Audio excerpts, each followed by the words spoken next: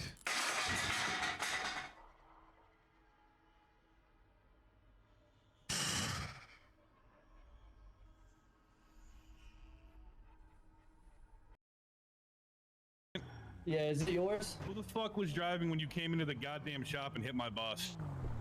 What? What? Who the Oh, fuck was what driving happened? when you came? Ran anyone over.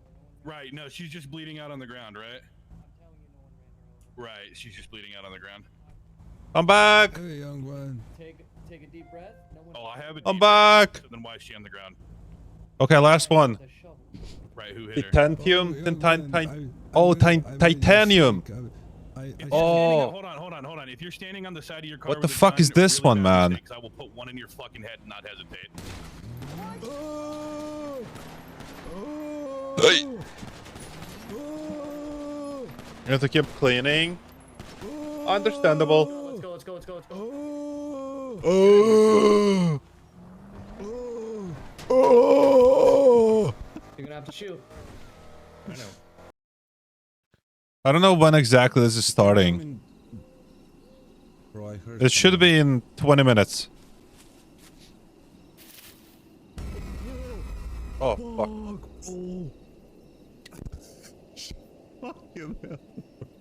Okay. Mr. Sandman. Bum, bum, bum, bum.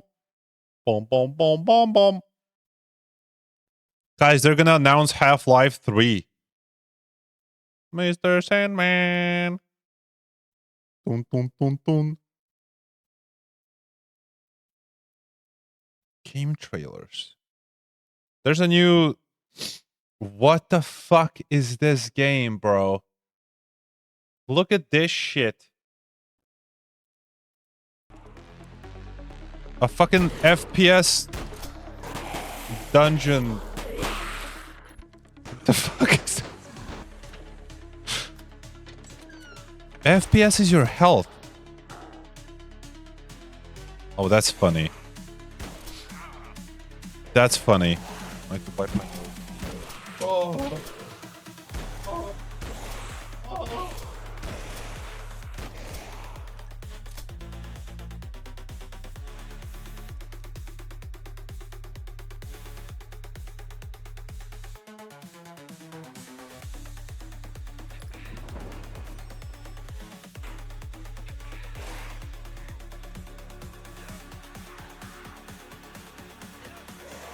I'm back.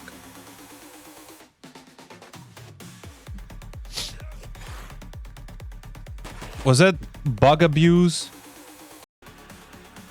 Why does he have doors? If you could just go around. That's funny though. That's funny.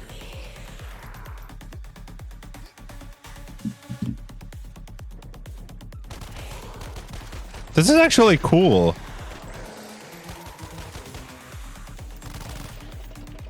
Unlock scripts, get advantage. What?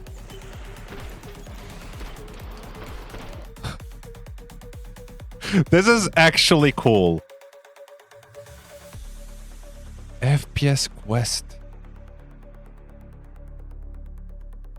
I hate how they fuck. How they not how they fuck. How they never link the fucking game in chat. They never fucking link it, bro. At the wish list.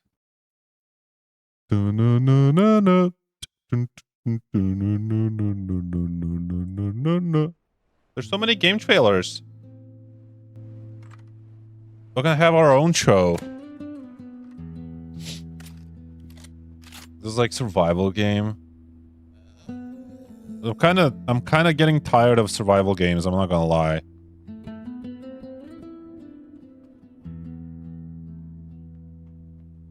I'm getting a little tired.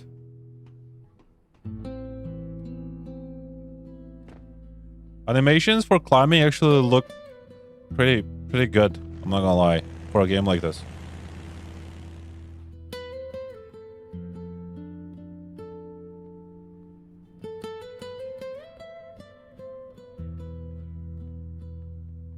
Help!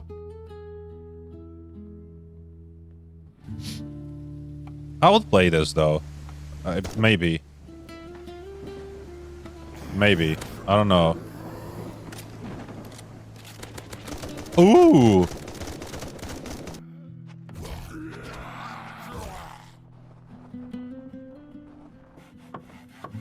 Oh! There's farming. I kind of like the art style. It's pretty cool.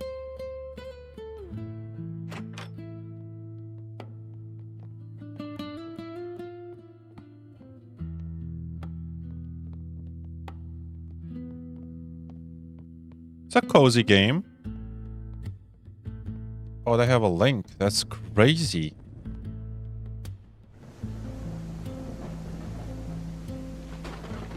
Yeah, but is it like a base? Like... Hello there. Hi, Meme! Listen to the voices. There's like bunkers. This is pretty cool.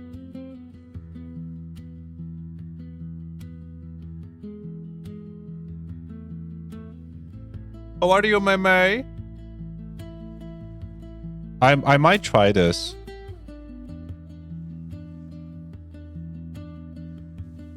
That's a big bunker. Oh, there's cars.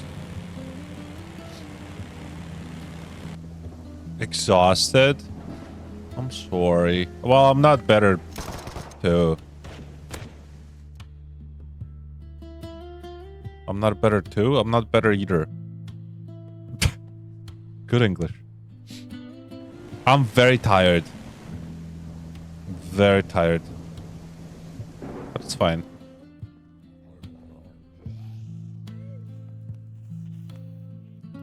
This looks pretty cool. That's a long fucking trailer, by the way. Ooh.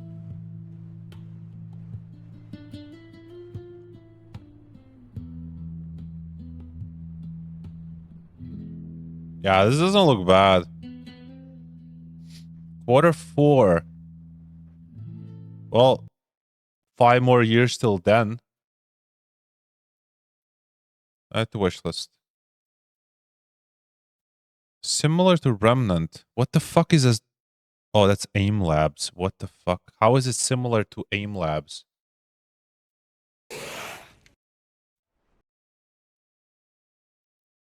Surrounded. See, there's so many fucking survival games, bro. Did I start? 14 minutes.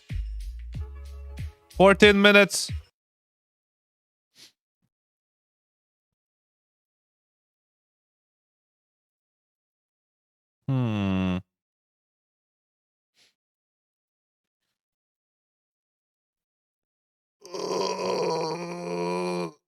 Studying math is so exhausting since it doesn't feel like any progress. I hate math. I hate it. I always hated it. You shoot in both? What? What? Who's shooting? Who's shooting?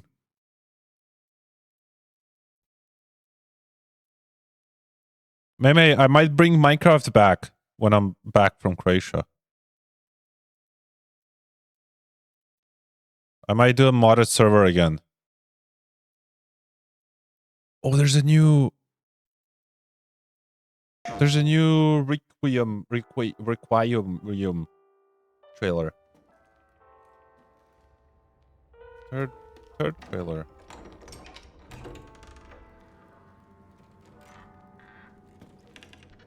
You should. Oh, I see what you mean. Well, yeah, but like you shoot in a lot of games.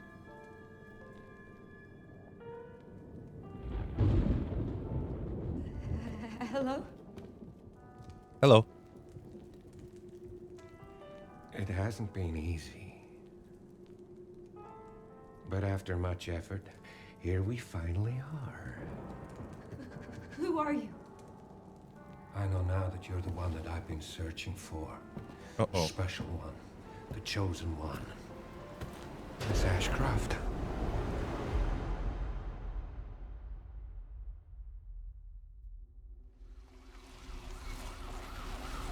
Talk to me. Is this one like the others? And it's not post-mortem lividity.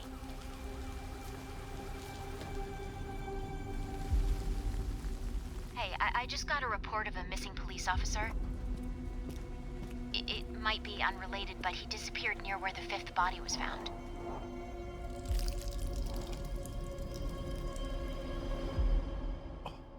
Through you, Elpis can finally be set free. The team has settled on a person of interest. Someone with ties to Umbrella. There's a perfect timing with me being done with my exams. Hell yeah, mate. Hell yeah. I mean, I don't want to promise anything, but like, I might bring it back. We'll see how many people would be interested. Because again, like, hosting server is expensive. After Umbrella went under. You know? I'll send you the address.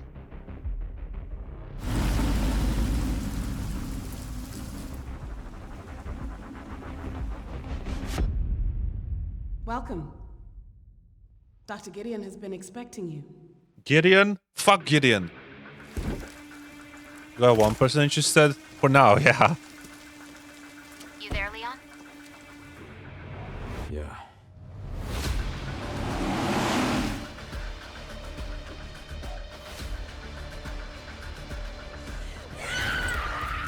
Oi. Over here. FBI. Oh no, is this gonna be Ashley 2.0? Oh god, no, please. Me? Never.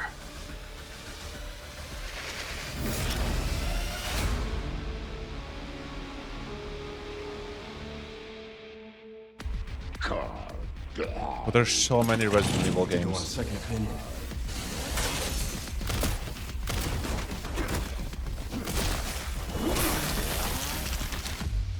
Holy shit. I mean, the gameplay doesn't even look bad.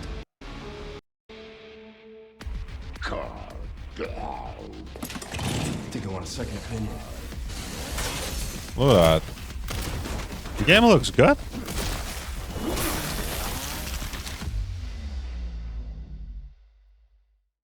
Yeah. It would be nice to get some of them back. We'll see. We'll see.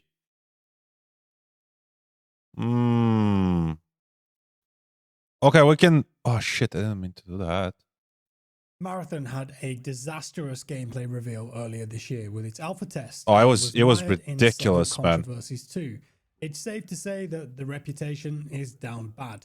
Originally, they planned to release in September. Guys, we have a few more in minutes. June announced a delay for the game. 9 minutes. Saying, thank you not only for your passionate feedback around the Marathon reveal and alpha test. Your I wonder voice how is it's going to strong be. and clear. We've The taken new this to event. heart, and we know we need more time to craft Marathon into the game that truly reflects your passion. So that's history now, and the game was delayed. But recently we got another update and a look at the game. Now scheduled to release in March 2026 for a price of $40 US. Fuck that. Look at the game, a 23-minute Vidoc. Things are looking a bit better, and some of the updates and announcements that they made sound promising. However, after watching it a couple of times and thinking about it, I personally feel that they're still making some big mistakes with the gameplay, and the product will be a difficult sell, especially in a genre that's currently dominated en masse by arc raiders. And so today we're going to take a look at their updates. I've condensed it all for you into the important parts, and we're going to talk about potential wins, losses, and consequences here. Just to be clear too, for the sake of transparency, I haven't played in any of the latest playtests for the game. The last time that I played it was the original alpha back in April. As someone who played the latest playtest, the game is dog shit. Hitters then, and it should be obvious, the graphics. Overall, the presentation of the game now appears to be way more gritty and stylish. If you go before and after, It is a console game. is stark. It looks like they've added way better lighting and shadows to the game primarily. Before it was kind of a weird flat Roblox meets Metal Gear Solid 2 hybrid.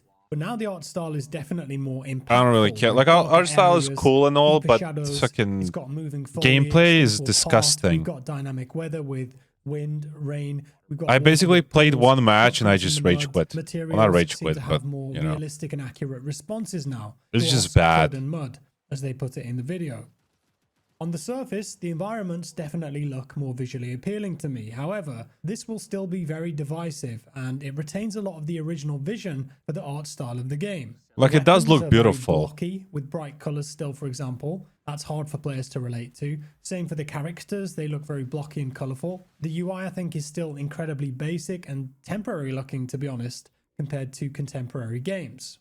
Next, proximity chat. They've added it to the game. Good. You can now locally use your voice for teammates and others to hear. This will add a new element to the gameplay that I think many extraction gamers have come to expect. I just hope that it's turned on by default rather than a gameplay feature that we have to opt into.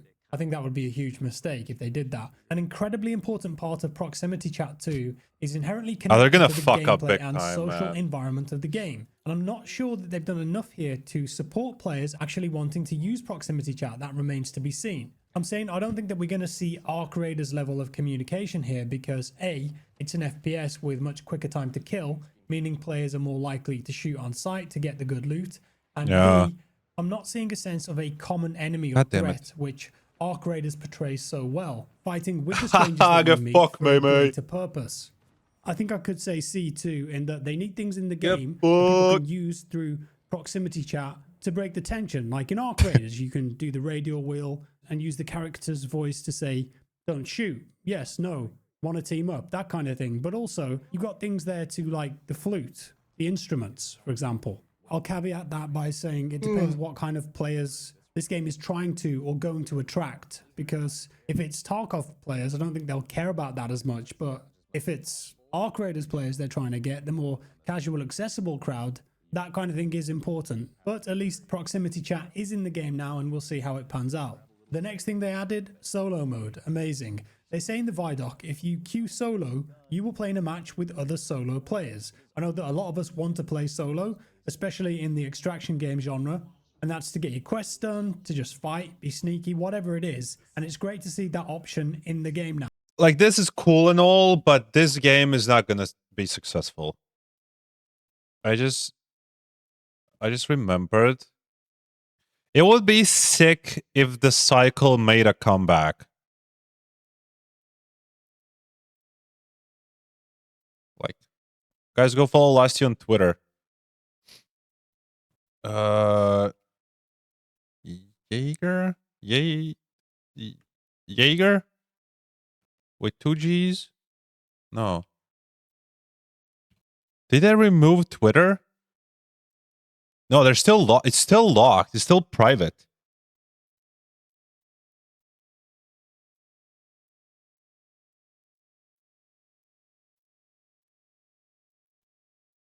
Oh, it would be so nice, man, if the cycle came back.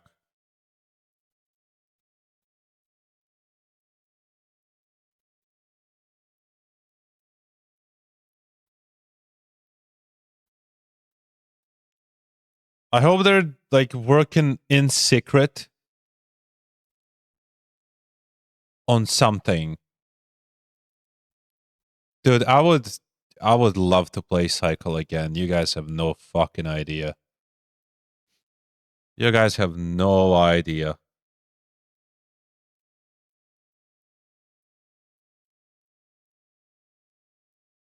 Oh, it was live for barely 2 years, man.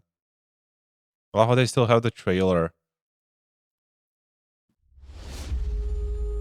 It was such a fucking fun game. But the mistake was it was free to play and the cheaters fucking killed the game, man.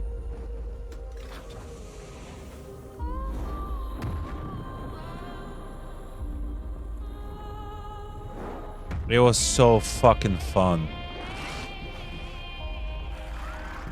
3 years ago, man.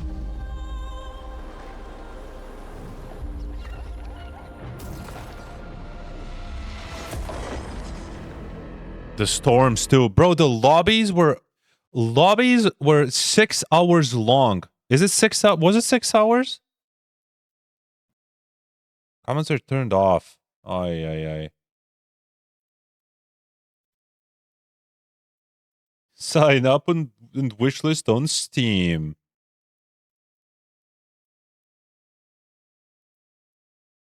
Very positive. In the last 30 days. What?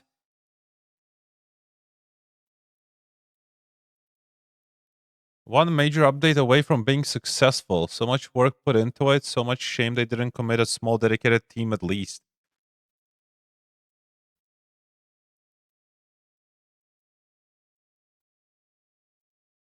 Such a shame this game isn't playable anymore. It was such a good game. See how many games are fucking... Oh.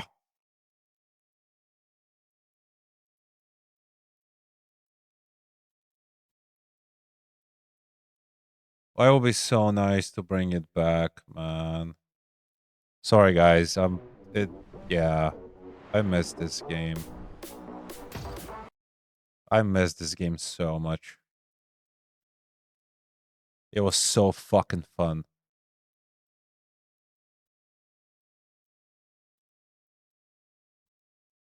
Add to wishlist. Oh my god. Solo often feels more risky too, offering a different vibe to the game, and it gives you those juicy endorphins if you win a couple of... The game literally died in like, what, Season 3? Season 2 was already fucked. The game will also have trios with squad fill. Not sure about duos though, I don't think they mentioned it. Alongside this, there's something called a ruck, which they briefly mentioned, and I think... Okay, it's starting. Metroidvania. 40 seconds. Love both. Love Bones. Roguelite? Metroidvanias? Castlevania. Hi, baby girl. Or multiple playthroughs. Multiple playthroughs. Twitter sucks butts. A little bit, yeah. Multiple playthroughs? Achievement hunting. People who only play games for achievements are so low on my totem pole. What was this? Sorry. What do you mean? He's bullying me. Multiple playthroughs. Why is he bullying me? Playthroughs.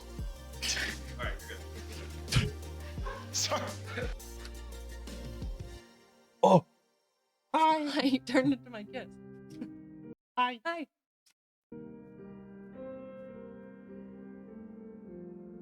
Why is it stuck? There we go, I fixed it. Oh. Watch party! More backroom games.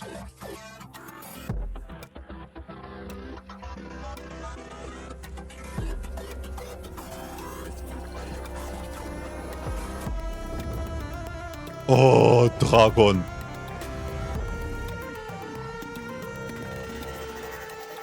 Fucking RuneScape.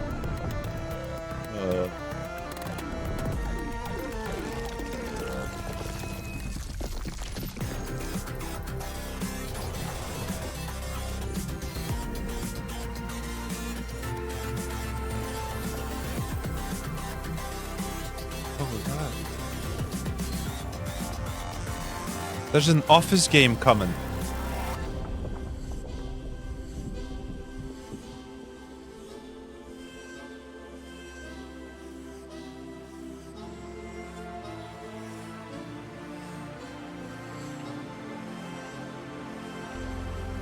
Wow.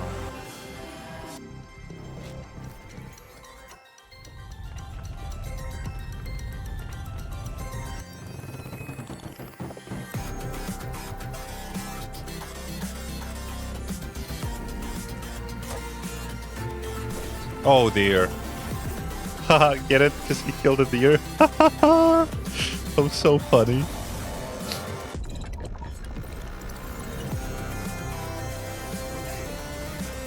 I'm excited for the Covenant.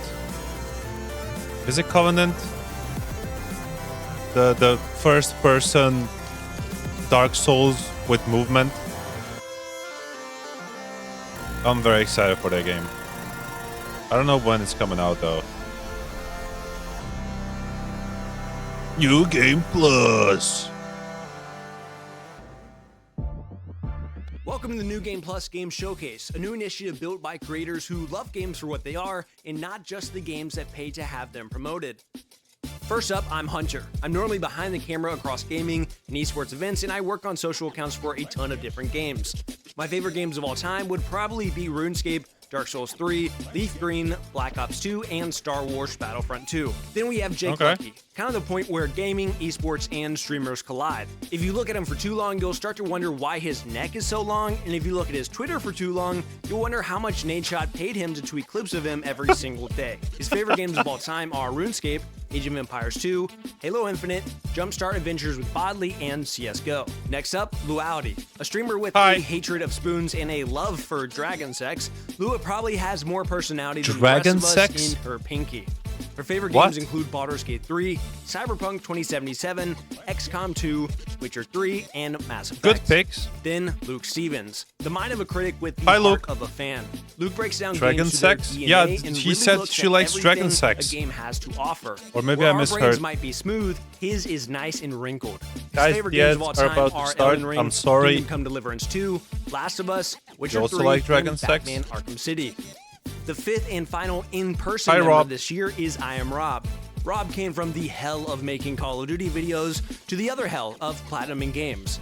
His favorite games of all time are Witcher 3, Halo 3, Batman Arkham City, X-Men Legends, and Call of Duty Modern Warfare 2. Not to be confused with Call of Duty Modern Warfare 2 or Call of Duty Modern Warfare 2 remastered. Then our final member is Blue Thunder, the man who is always spotlighting the next hidden gem before anyone else sees it coming. He just had a beautiful second child that luckily takes after his wife, so he's not here in person but was a major part of the showcase. His favorite games of all time are Resident Evil 2, Silent Hill 2, Elden Ring, The Last of Us, and Metal Gear Solid 2. Together, we're pressing into how we think game showcases should feel: conversational, authentic, and transparent. We are here to celebrate what actually excites us: incredible worlds, creative devs, and stories behind those games that we love so much. There's no paid placements, no marketing scripts, just pure passion and excitement for what's coming up in gaming. You can expect a wide range of content, including new trailers, fresh gameplay, developer interviews, behind-the-scenes content, and even some updates to your favorite games. So sit back, grab your drink of choice, and let's dive into some of the games that we think are worth your attention. This is the New Game Plus Game Showcase. Yeah, also, who picked the name? New Game. It's a work in progress. Wait, what's the name again? New Game Plus shows the showcase. New plus the game plus the showcase. Have we trademarked that yet? Because I don't. Oh, God. Well, we have cups. We already got the cups. Sick name. The cups are done, dude. We might have to cut our losses. There's no changing it up. Cheers. Perfect. That's a cool name.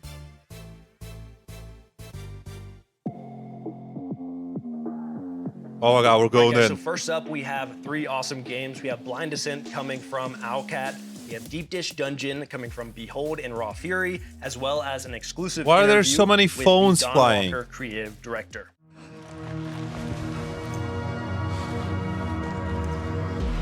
Oh, this game is... I played demo for this. I'm not playing the full game.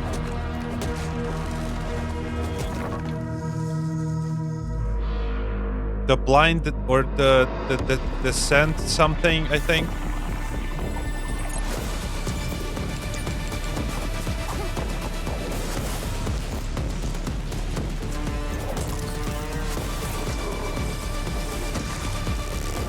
There's fucking telekinesis. What the fuck?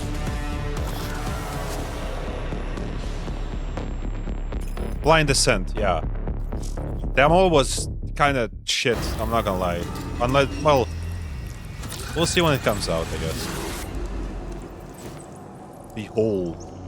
Raw Fury. Parkour!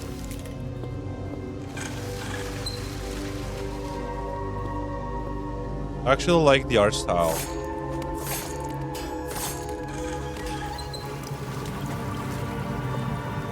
That's cool.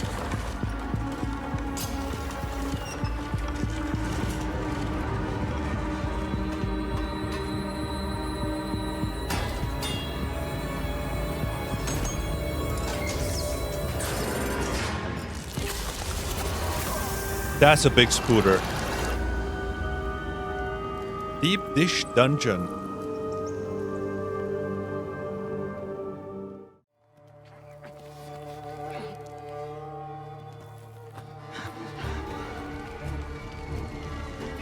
must be here somewhere.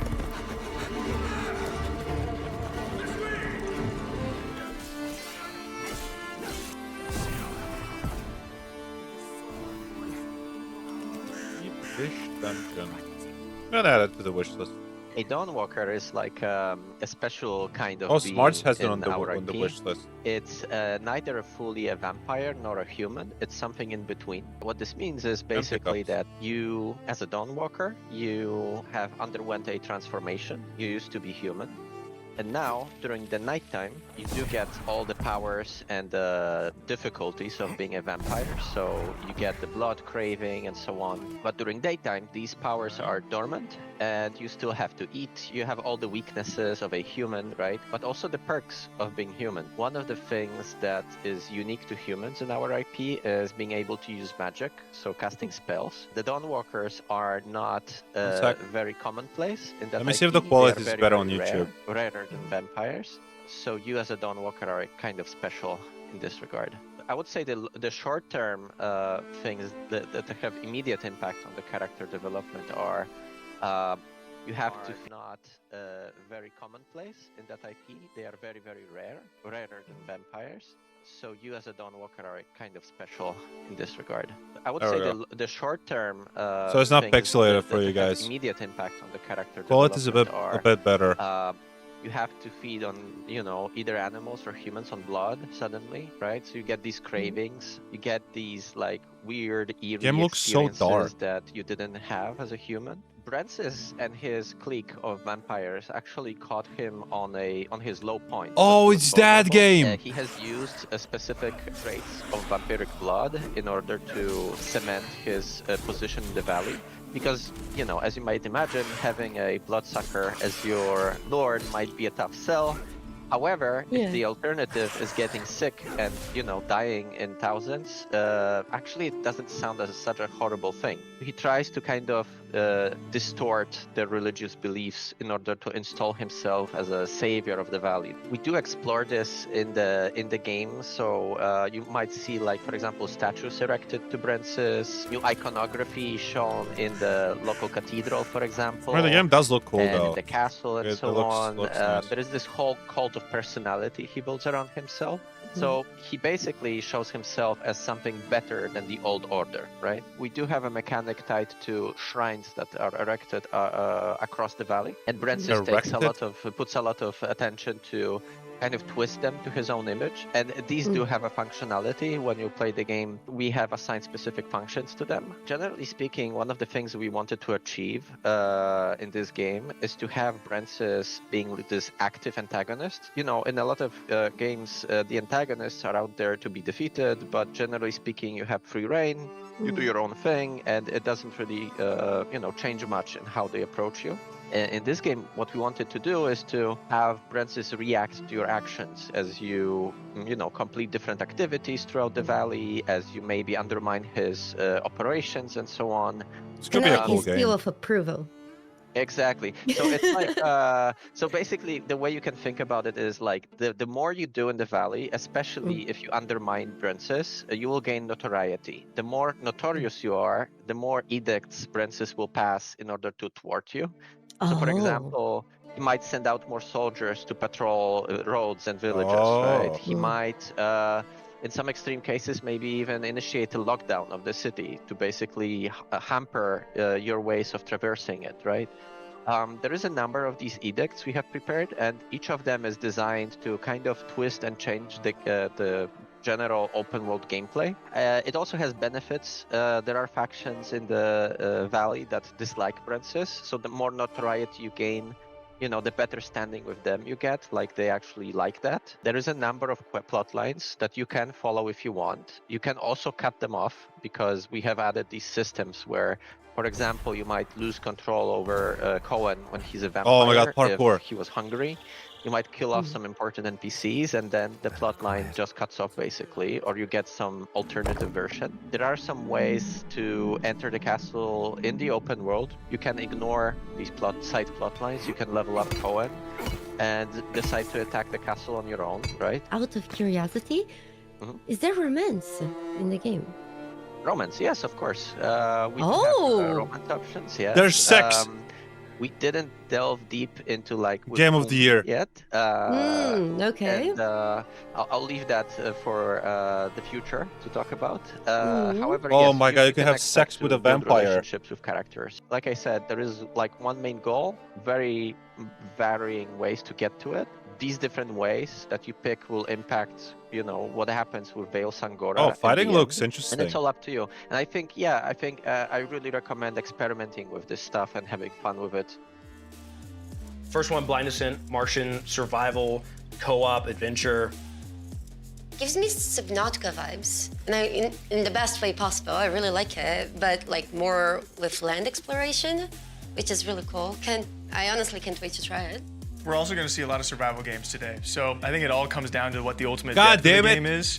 Can we But also, stop my with first time survival I saw games? Martian land was No Man's Sky. That's God obviously like damn it, man. maybe a reach. Like, I for love them, but expectation-wise, holy and then definitely fuck, dude, there's a tall lot of task, them. But when I heard Martian, I thought No Man's Sky-esque. Like you said, a lot of survival games, but I think it's popular right now, and I'm hopeful that a lot of them do it right. But this is like going underneath Mars and has aliens. It looks interesting. I like it. I'm intrigued about the variety of No! ecosystems and aliens Okay. and plants that they bring up. Well, like you said, it's popular right now because people like them. And so they share a lot of things mechanically, but for me, it's usually the vibe. And this one has a vibe. Yeah, it's a good vibe. That's why I wonder how that gameplay loop goes. Like, how far down can you go? What kind of biomes are you experiencing as you continue to go down? And like you said, with survivals, we see like a lot of the same loops. So how can they? Are there trees you can cut? Yeah, like again, we're gonna talk about it a lot, but if you can cut a tree down, I'm good for survival games. I'm like at that point. I'm the target. I'm the target audience. Then we have Deep Dish Dungeon, co-op dungeon crawling, a survival game, handcrafted dungeon. You gather resources. I would play that. To strengthen your party. You can I party would up try with that game. friends. I'm excited for it. Speaking of vibes, this thing is a vibe. Like, I don't know what you'd call that art style, but whatever it is, like injected into my kind of veins. retro, right? It's like pixel art, but then they also have like some voxel type tech for digging and breaking things. I don't know, whatever it is, I like What's it. voxel type tech? Okay, so when Luke said voxel, that's big word count number one of the day. When I see that, I'm very basic. I'm like, that's got to be some form of pixel art, which is definitely coming back. I feel like we're seeing more games kind of pull back that old view, that old like Minecraft pixel art, whatever you want to call it, voxel view. I will be honest with you guys. While you guys are talking about pixels, I'm thinking I hope I can kill my teammates in funny ways. So sure.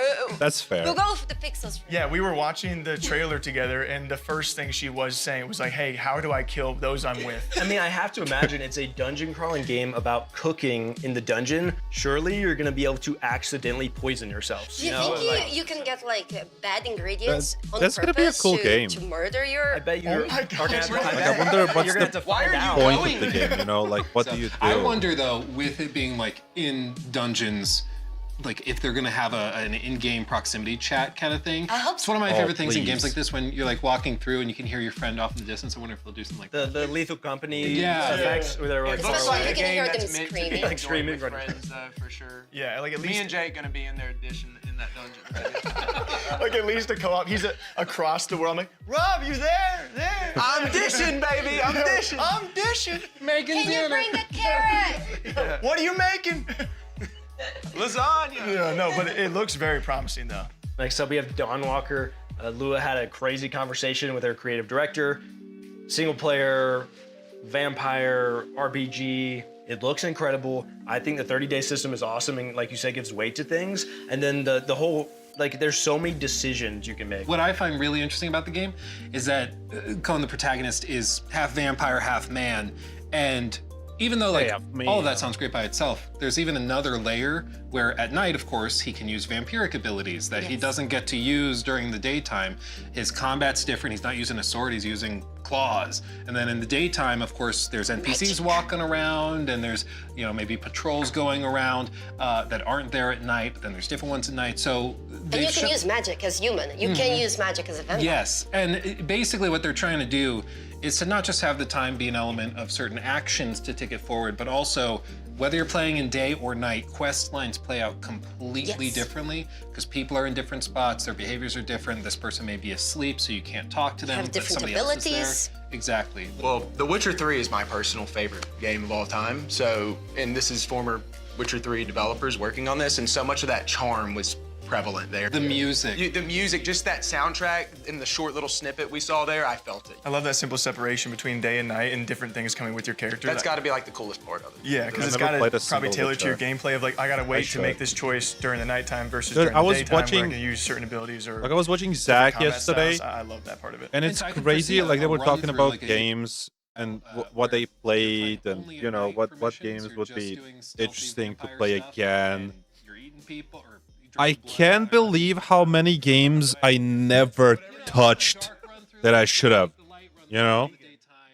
Like there's so many cool games that I should have played like ages ago. Vegan sped run, Don Walker. Yeah, vegan achievement. But I don't know why I never played it. The fact that they revealed a little bit about more Brensis the Overlord is also a system.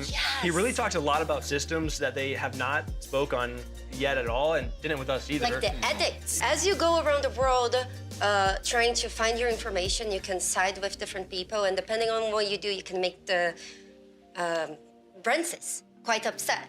So he can start making laws and rules to stop you from progressing in a certain way. I also like that Brensis as an antagonist is not just like pure evil, doing all sorts of horrible stuff. Like he is helping the people in some ways in order to, you know, get control of them, but he's like curing them of the plague. Like he offers them something they aren't getting elsewhere. So he's doing bad stuff, but there's nuance. And that typically makes for really, really good stories. Harder choices perspective to be made, and never a clear-cut good or bad. Yeah, because I bet you there's gonna be a moment where it's like you could stop it, like his influence in an area, that means they're gonna die of the plague. So it's like, do you let the bad guy do the thing that you're trying to stop him to do, or? And it's also about perspective. These people were ruled by a very tyrannical leader before, so even though Brent is a vampire to them, he may as well be a savior, right? Oh. For the next section, we have Beautiful three, light. again, I'm gonna have to not say incredible games every single time, but we have Prologue, Go Way Back from Player Unknown, Beautiful Light from Deep Worlds, and Project Shadowglass from Starhelm Studios.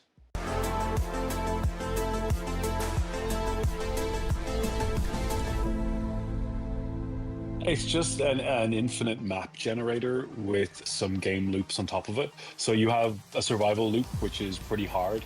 Get to the weather tower, we give you a map and a compass and not much else. Some basic survival mechanics, and it's a game against yourself more than anything else and kind of the decisions you make. Then we also have just objective survive, which is just see how long you can last in the world, and free roam for those that just like a hike. The differentiator, or the thing that makes a difference, is that we can generate essentially infinite maps of 8x8 scale. Like we have a map editor. Yeah, but what in the fuck does it games make you we need? want to be able to give you the ability to give a deep link to someone, so I can just send you like a HTTP link that starts up the game, loads a map and a seed, and I can share stuff I've built with you with just a link, right? So it's kind of like, what does it make? Go Way Back is what does just, it make it's it a special? technological experiment that, or proving some technology we've developed. It's no longer an experiment; it's in production, so it works.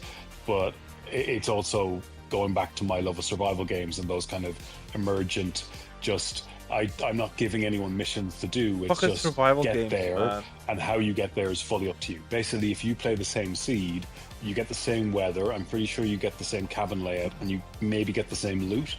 So you and 4 friends could technically race to the weather tower and see who gets there first, because you have the same conditions. And while we don't have multiplayer yet, you have this kind of asynchronous multiplayer that, as long as you can share the seed with people. And I thought, wouldn't that be a cool thing for events where you have 16 streamers and see how long they can survive in objective survive mode, right? Or see who can race to the weather tower quickest, or we can set up the weather just to get progressively colder and see who lasts the longest. There's a weather tower on top of one of the higher points on the map. It's generally the other side of the map. We do have prompts now that tell you what to do in the world. But yeah, there's some simple survival mechanics. Keep yourself warm, keep yourself dry, light fires, board up windows, keep your body in a good temperature, get across the map. And we don't tell you where you are on the map, except when you find a new map in the world and it updates your position, you're left for basic navigation. It's kind of set in the 80s, so you don't have Okay. digital GPS, stuff like that. I want to make sure that the worlds we're generating have enough depth that when we add story and mission and quest-based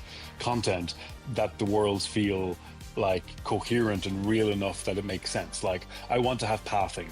I want to have like infrastructure, like telephone lines, this kind of stuff. So the cabins aren't just random cabins in the forest, that there seems to be some like, you know, logical placement of stuff in the world. Yeah, I don't know. Once we This have looks those boring. in, then we can more easily go, well, okay, you need to connect all the substations to bring power to the weather tower so you can get a message or go and do various things. Right now, there's a bunch of cabins and there's survival mechanics, but we want to add a lot more depth to the environment. Preface is a tech demo. That I always said I wanted to release a free tech demo of the engine we're building, and that's what Preface is. And the kind of poetic thing is that my last game will be Preface, because it'll just be a visualization of what's possible with our engine at that time. And it's more like Minecraft Survival, that it's an example of what you can do with the engine. Yeah, and but it'll you be can open build source shit, and free right? for everyone, so you can do whatever you want. So having this kind of digital space, like an internet in 3D, I don't see anyone working towards that. I see small bubbles, but I don't see anyone really trying to do Earth-scale terrain with millions of people. And that's kind of the bigger goal, and that's why we've broken it down into 3 games. The aim is that you should be able to do anything from 10 by 10 to 100 by 100 with 5v5 or 100v100 relatively easily and not have any problems. We will build maybe an Earth-scale terrain, maybe smaller, with hopefully a network Earth-scale? layer that supports millions of people. That will be kind of a survival civilization MMO type game. But again, that's just one layer of the world. Like, I want you to be able to just jump around the world and see what's happening, because you should be able to, like, I think if you want to interact with the world, there should be a layer of survival you have to do, or a layer of gameplay in order to kind of leave your impression on the world. Next. I'm excited for this game. We got your location report. We are monitoring you in the operation zone. Good luck. Over.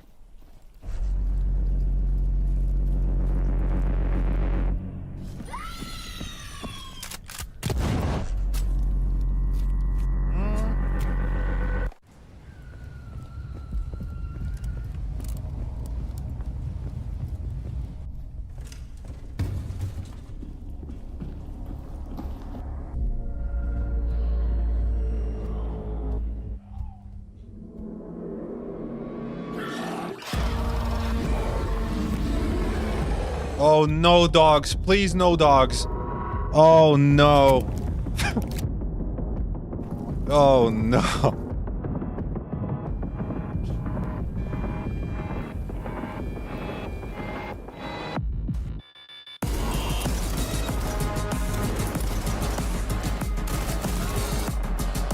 Thanks, Meme. This looks interesting. I don't know what the objective is in the game yet, but...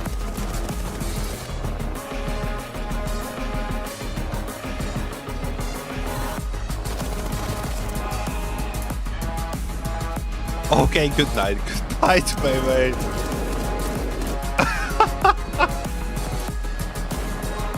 Good night! I love how you got banned twice today. Well, let me see the game.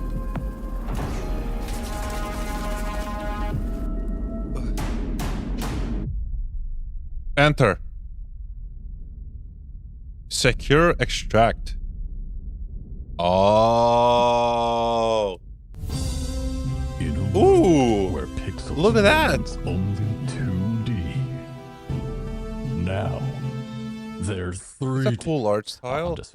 I'm Dominic John, the dev behind Project Shadowglass, a 3D pixelated RPG that's a love letter to classic immersive sims like Thief and System Shock. This video is a series of prototype rooms that I've been working on some of the core systems in. No art, no assets will be generated by AI. This is all human-made, hand-placed, made by me and artists like me because we love what we do.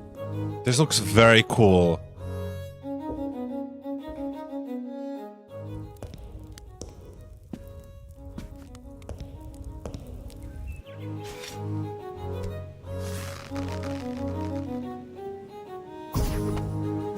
If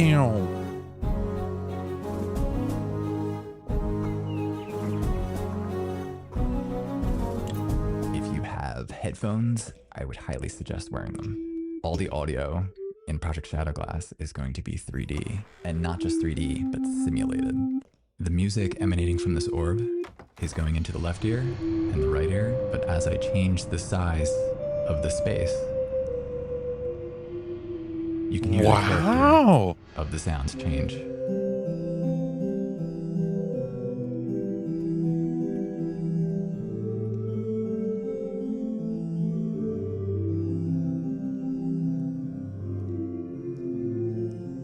And if we go around the wall, we can still hear it coming from the opening in each ear.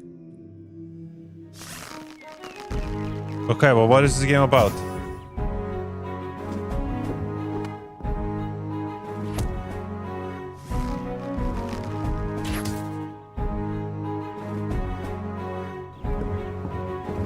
Parkour?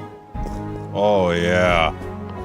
Oh, yeah. I actually launched the Shadowglass Discord today, so if you have any ideas or suggestions or just want to follow along, this feel is free a to wish very list cool art Project Shadowglass style. on Steam. I hope you enjoyed this sneak peek on how things are coming along. Thank you so much, all the crew at NewGame Plus, for having me. Be well, my friends.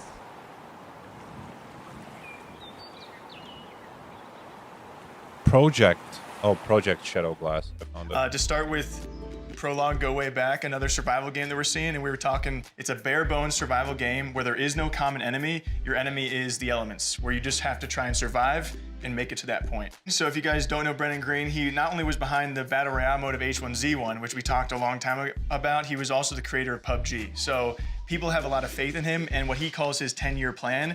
And he talks about his ultimate goal being he wants 1 million players on a server. He wants the internet to be made 3D and for all of us to actually truly be able to play together, which I know is a crazy transition from us talking about a survival game. Single-player survival game? Like we want to cover their survival game because I love survival games, and they're going to be branching out in this game for the next few years until they have multiplayer, until they have weapons, and they have PvE and animals to fight against. But it's also part of a much bigger picture. Also, story.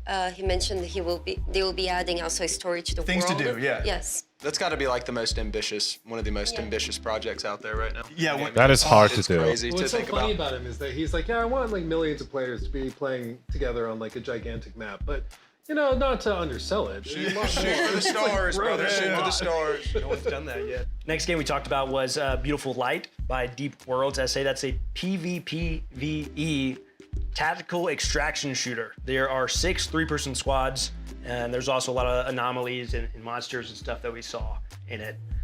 Looks like I'm gonna be scared. It looks very scary. I mean, I appreciated that it was very. It's gonna be a cool immersive. game. Like he had the sort of Pip-Boy Hopefully. looking thing over there. Yeah. And speaking of big words, I actually looked up what that's called. It's called diegetic UI. Oh, did you say diegetic? Diegetic. Thinking the same. Diegetic. Write that one We're down. all thinking of that word. But it's really, really cool in games like this, especially because it's like hyper immersive. Yeah. There's no UI popping up being like, oh, attack incoming. It's just, no, you are in the moment, you're in the game, listen around you, look at the thing on the character itself. I love that. So you can play as a monster, Yeah. or as really? You can play both. or as the Oh. soldier. Is there controller support?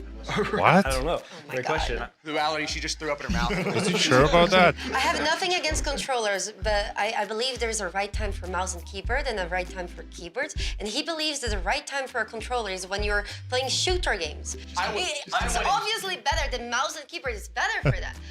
But not for him. I would edit my own YouTube videos with a controller. If Yeah, I he could. said that that's earlier. That's how passionate. Which is a patently insane thing to say. Yeah, then we have Project Shadowglass. Voxel art. I really enjoyed the This is Starhelm Studios. It's an immersive sim. We've all seen it. I think it went viral from that AI post. There was like an AI post that looked just like it, and then he was like, "I'm making a game like this." That's a very cool looking I looked up game. the video because he has a YouTube channel where you can actually see kind of behind the scenes. And when that clip of the AI generated art went viral, he saw it and thought like, I didn't think anybody wanted this. I was just like, it was a fun side project. And then he saw people wanted it and thought it looked awesome, and he put it out, but it's real. Well, we talked about it earlier. You know, there's a desire for stuff like that. The more simplicity, kind of retro feel. It feels like the game is still like learning what it wants to be. Like he's working on the graphics, the basics, the music, and as like they have a bow and an arrow, and hopefully as they work on the project, they start feeling what it will grow to be, what kind of game it will develop itself into. Yeah, my understanding is right now it is just Project Shadowglass, and it's going to eventually become like a video game, but right now it's just kind of proof of concept that the art works, the crazy math behind it works, and like it can grow to a game, but it's certainly very, very Well, I wish him nothing but success. Yeah, he seems like because it seems like I awesome just dude. love a good passion project. Yeah. You can tell there's a lot of heart in that. And I feel like I initially, like everyone else, why I went so viral, I got attached to that same artwork, but then when he further explains and shows you some concepts that you weren't expecting out of a game with that artwork or that design, when he's showing that you said the R6 lean in there. And you, oh yeah, that threw me off. The little bow it's behind. whoa. I was like, is that a Rainbow Six You threw that, you threw that in there, and then of course they got the wall grapple, and then with the whole audio design as well. I mean, I'm definitely. Was Rainbow first game with like leaning? Like, wow, that looks incredible. Like walking up. There's to the no castle. way. This section, we have three, what I would consider kind of sci-fi games a little bit, but we have Aphelion from Don't Nod, which we have an incredible look behind the scenes of the music with the composer themselves, as well as The Expanse Osiris Reborn from Owlcat, if you're familiar with The Expanse, super exciting, and also Distant Shores, Brittany. Parkour. Ooh. Ooh. My name is Amin Bouafa. I'm a film music composer, and I am the composer for Aphelion, the video game. I remember having a message from Talal saying that he loved the score of Summit of the Gods, and they are working on a new video game, and inviting me to come to the studio and to meet the team. It was very important for me to understand how the music would be interactive. So how to compose, how to write music that would be interactive, with models, with stems, with separating the different elements, and at the same time, how could the music, how the structure of the music would be an evolving structure. It was very important for me first to have the story of Ariane and Thomas, like that the log line is the story, both of them. So there is a theme that conveys this emotional co-op game relationship between them. And then the frozen aspect of the music. I mean, for me, it was very important first to feel the cold in the music, to feel the wind, to feel the ice. It's an instrument that had been invented by the Bachet brothers in the mid-20th century.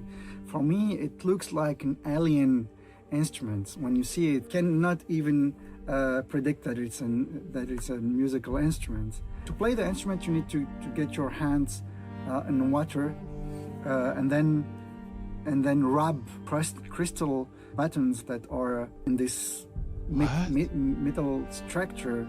Could convey this frozen identity of the score, and at the same time having this magical sense of in the score.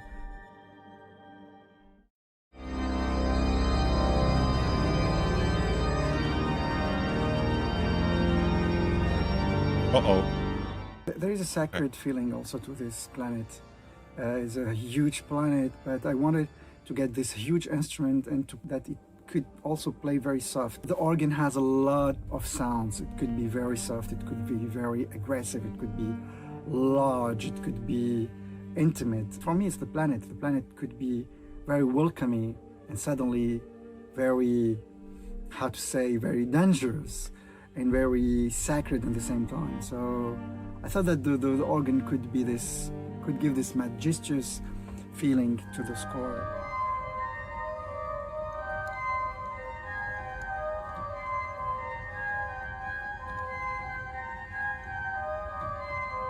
I'm so happy to write the music for Aphelion. It's this the first time for me nerdy to write audio a video game stuff, at school. man. It's so And fucking it's, cool. A lot of fun and a lot of passion.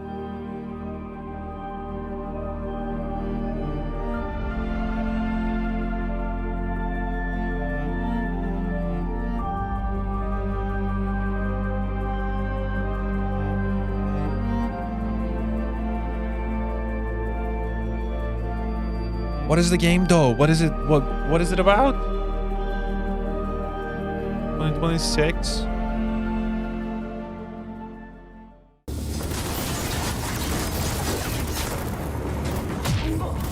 Oh shit.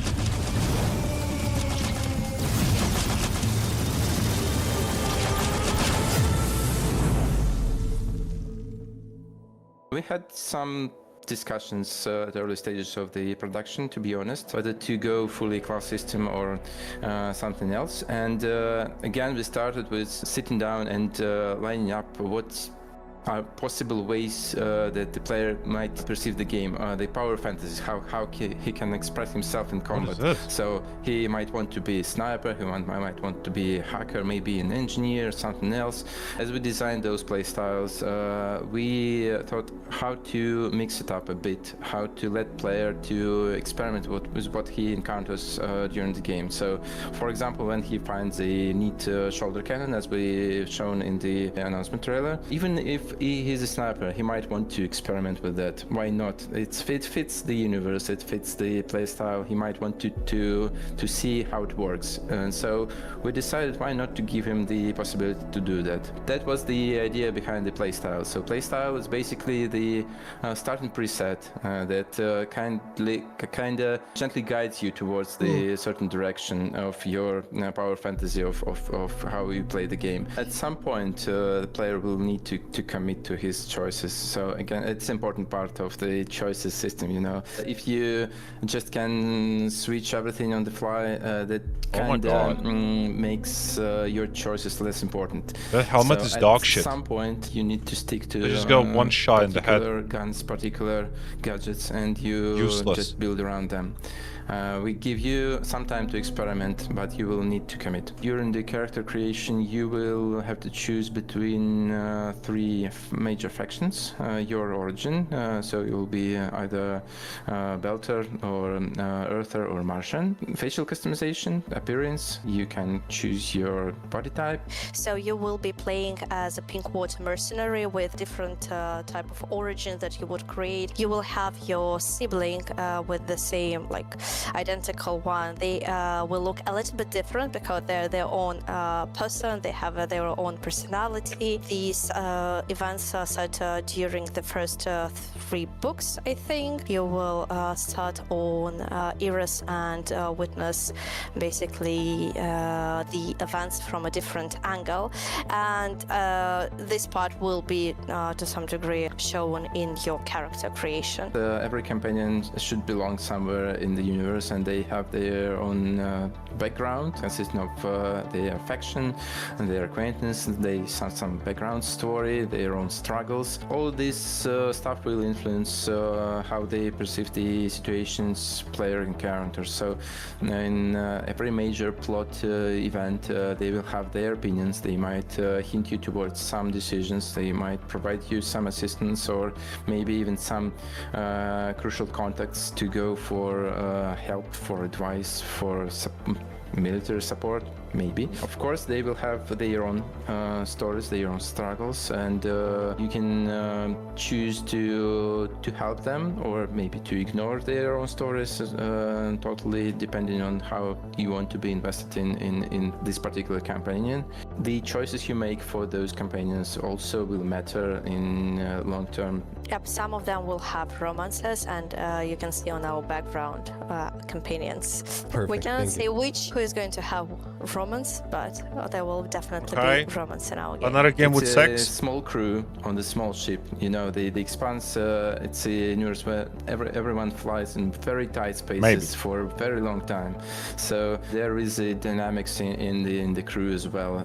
We have a few layers of the combat system. First of all, it's obviously the gunplay, a few classes of weapons that you can use, and mostly you do it from the covers, so it's a cover-based gunplay game. And the second layer of the combat system is that's your abilities. That they might be more like offensive ones, maybe something like a grenade or a shoulder cannon, or maybe something more defensive like a shield or maybe a protective drone. A lot of gadgets that you can choose from depending on your play style. And as Julia mentioned, there are some play styles that are mostly focused on using your gadgets rather than using your... Wait, so is it multiplayer? Like, is it... but still very important. That's obviously your... Is it PvP? They have their impact on the combat. Maybe I missed they it. have what we call combat opportunities. That's a particular situations when you can order your companion to use an exploit in the arena, in the environment to gain a certain advantage in combat. We decided against the management, the gameplay part of the survival stuff. So you won't be counting your gallons of reaction mass or how much water you need to recycle before it dries out, nothing like that. But still, the expanse universe is very dangerous. So in terms of narrative, the survival will be a part of the game. You will have a tremendous enemy. You will have a lot of very dangerous situations that you will have to get out somehow. There will be a lot of survival in terms of your player experience, just not as a particular mechanic. You will be able to fly around the solar system. Nice. You will be able to visit various planets. We mentioned it before that we have Luna, Mars, Ceres, Io, and some other cool places to visit. And some of those places will be like major social hubs where you can just walk around, meet other people, drink at the bar, shop for better equipment and stuff like that. So you will have plenty of places to go and to visit and to look at. The Expanse universe is cruel, and some characters might die because of your choices. Stay tuned for more. We will show more very soon. Have something cooking. I hope you will like it. Okay, he's cooking. Welcome back, Aaron. We trust They're your flight cooking. was smooth.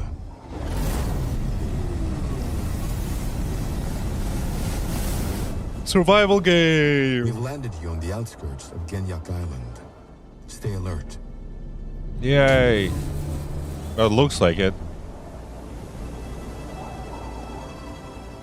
Hey, Aaron, it's Thomas.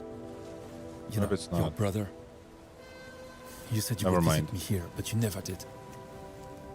Look, bygones be bygones. Just find me in the West Zone. I'll be waiting. What?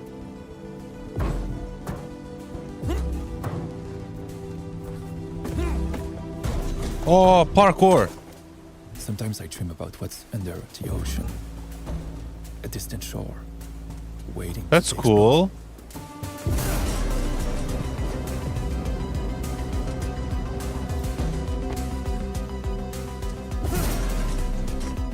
Okay. Ooh, this is like a puzzle game. Well, not a puzzle, really, but I mean, I guess it is.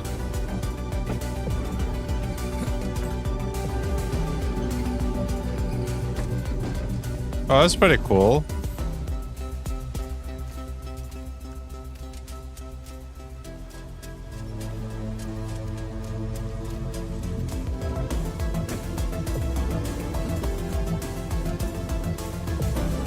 Couldn't you just like stand on a block and just like ride it, you know, just fly up, you know?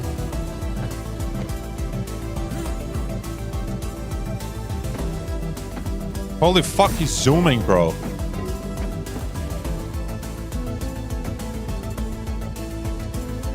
He's fucking zooming. Where's he even going?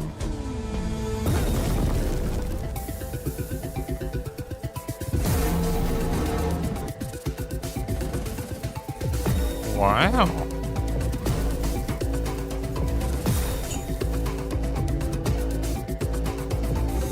Wow, this is actually pretty cool.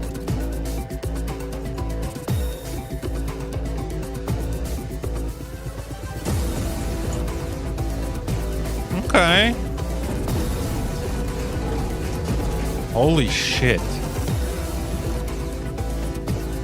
Well, hopefully the game is optimized.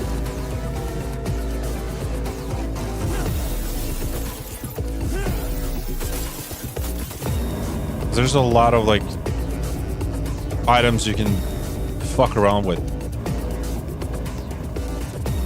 Oh, that's cool.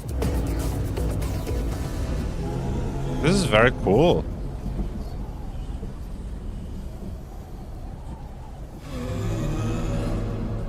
So is this just like a platformer puzzle game? Oh shit.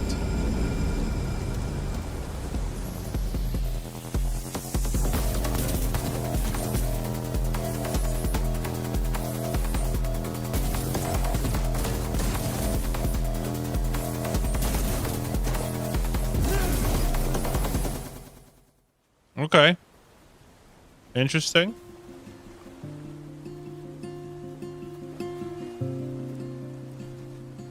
Interesting.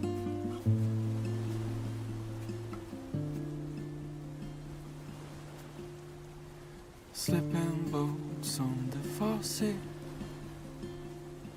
Such a peaceful place to be seen. It's a wonderful way to be free. Mm-hmm. Wonderful way to be free.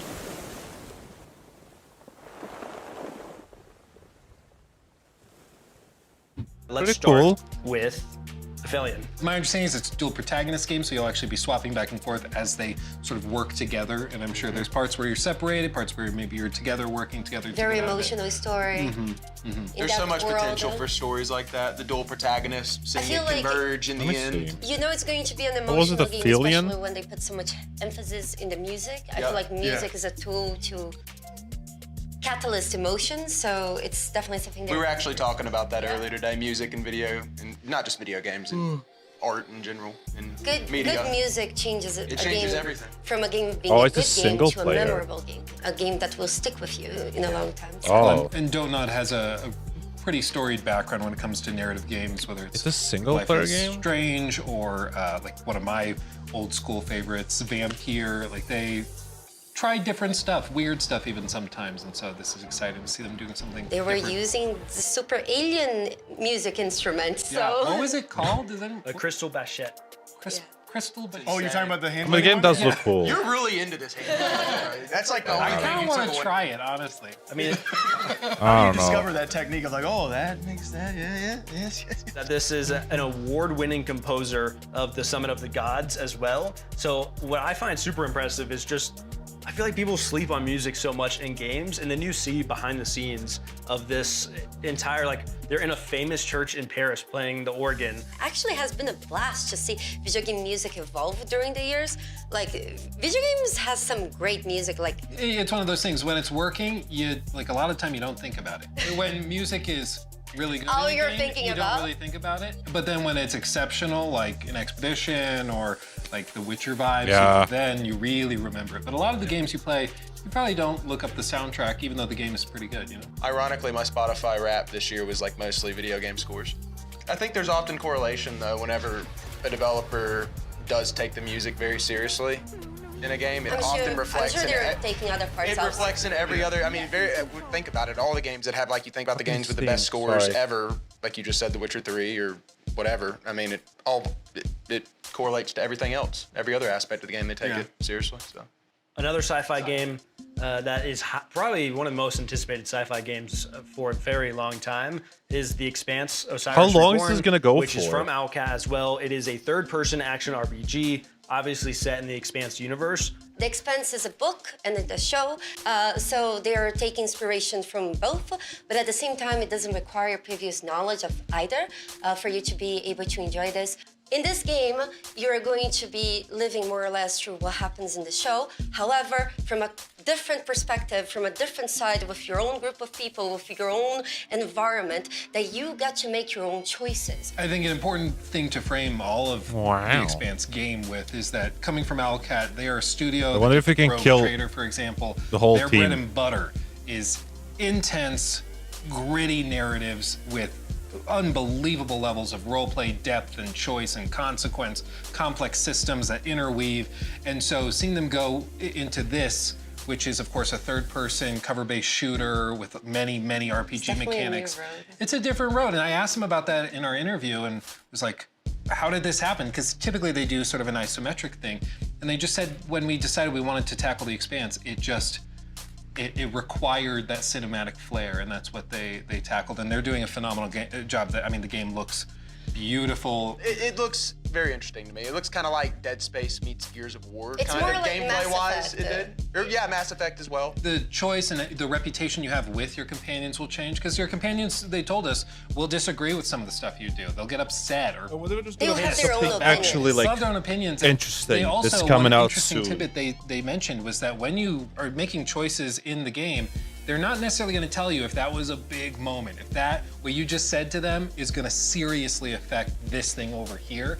It will, but that's all behind the scenes. Their game was Distant Shore, Brittany. This is what went viral as almost a portal with magnets, and I think it looks like a lot of fun. It's such a unique concept. I could see it being big time. You know, Like, it's it one of really those is. games like you didn't know you wanted, but then you see it, you're like, oh, that looks like it tickles a part of my brain. Yeah. Like we've seen versions of it before, Yeah, that game is but with cool. everything it combines, It does look because cool. it makes everyone think of a different game when you see it. Because we've heard Half-Life, we've heard Portal. I thought of Only Up during some parts of it. Yeah, it had Only Up. And other It mirrors Edge a little bit with like Yeah. the parkouring, wall moving stuff. See, it makes us think of so many different things at once. So I think it's gonna do. Just really well. watching some of that gameplay, I could see the rage already.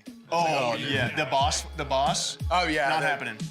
Well, and I think it's also really cool that they have boss mechanics, because like you can tell it started with the idea of using magnets to like manipulate the environment, but then they're like, okay, well we could raise the stakes. I take guess up the a notch story with is these did boss you fights that find are your brother organic maybe in the space or and- whoever it was. It also mixes up because it's not just a puzzle game, so there is more to Yeah. it and more that you. Yeah, there's a world that he even showed as well. It's more than just a puzzle game. Like there's a narrative behind it. Exactly. Like they could have just stopped with the puzzle game. I think a lot of people would have been perfectly happy with that. But then they go and build on that with a story, boss fights, all sorts of stuff. Yeah, if it's not just reach a destination or do a final thing, but it's actually a narrative, like you said, that's really cool.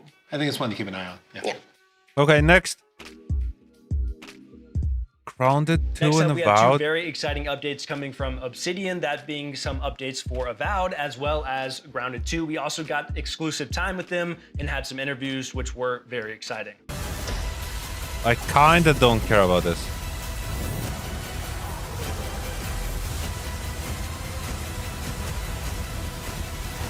Avowed is a Obsidian first-person action RPG set in the world of Pillars of Eternity, where the player plays as an envoy sent by the Emperor of Adir to the Living Lands to investigate a mysterious plague that's kind of spreading throughout the lands, causing chaos. And What he is that plays the, FOV, the man? envoy It trying looks to so figure like. out what's kind of going on down there. Do things that affect it in I don't like positive it. ways, negative ways, or in between type of ways, with that type of choice and consequence. In terms of, the post-launch things we've been supporting on it, like we've gotten a bunch of abilities added to the Ranger and Fighter trees to kind of more fill it out comparatively to the Wizard tree. Aspects about it that are like Arachnophobia mode, that was like a big community requested feature, as well as, changes to progression, improvements there, gear improvements, and as well as bug fixes and crash fixes. And you can play now as the different species. Yeah, we've added different species. Yeah. The Amauin, Orlins, and Dwarves are now playable.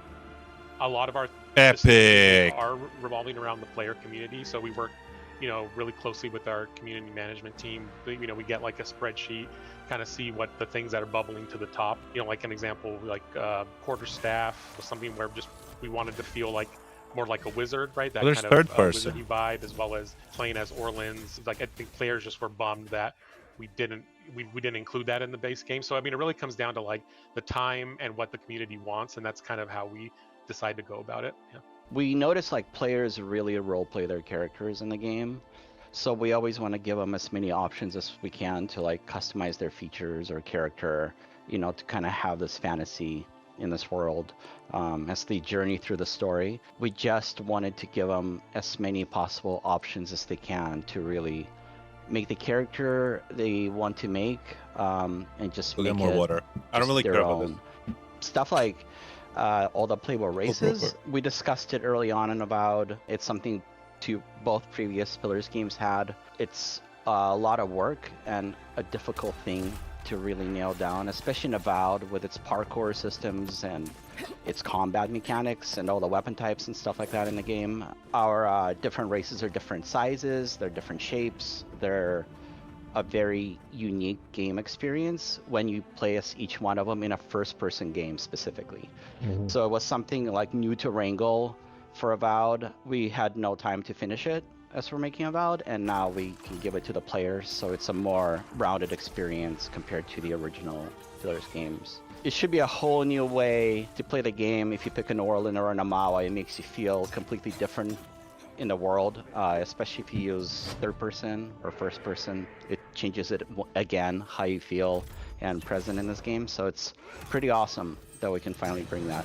NewGame Plus allows the player to bring over all their abilities, all their equipable gear. It does reset it back to level 1, so it's not like you're just outright OP basically, but you know, you'll have the end game gear with all its like enchants to be able to just start the new game, as well as we have like modifiers on enemies that kind of, you know, either make them more resistant to some of the elemental types, or, you know, modifiers that make them more resistant to being stun locked or hit reacted.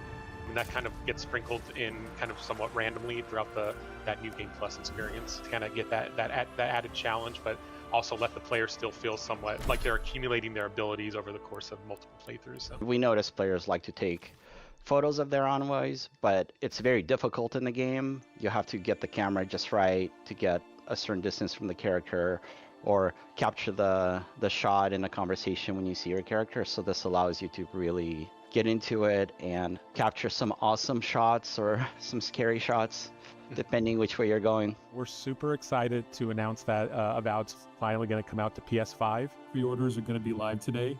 You know, keep an eye out on our socials, and we'll announce when the store page is open.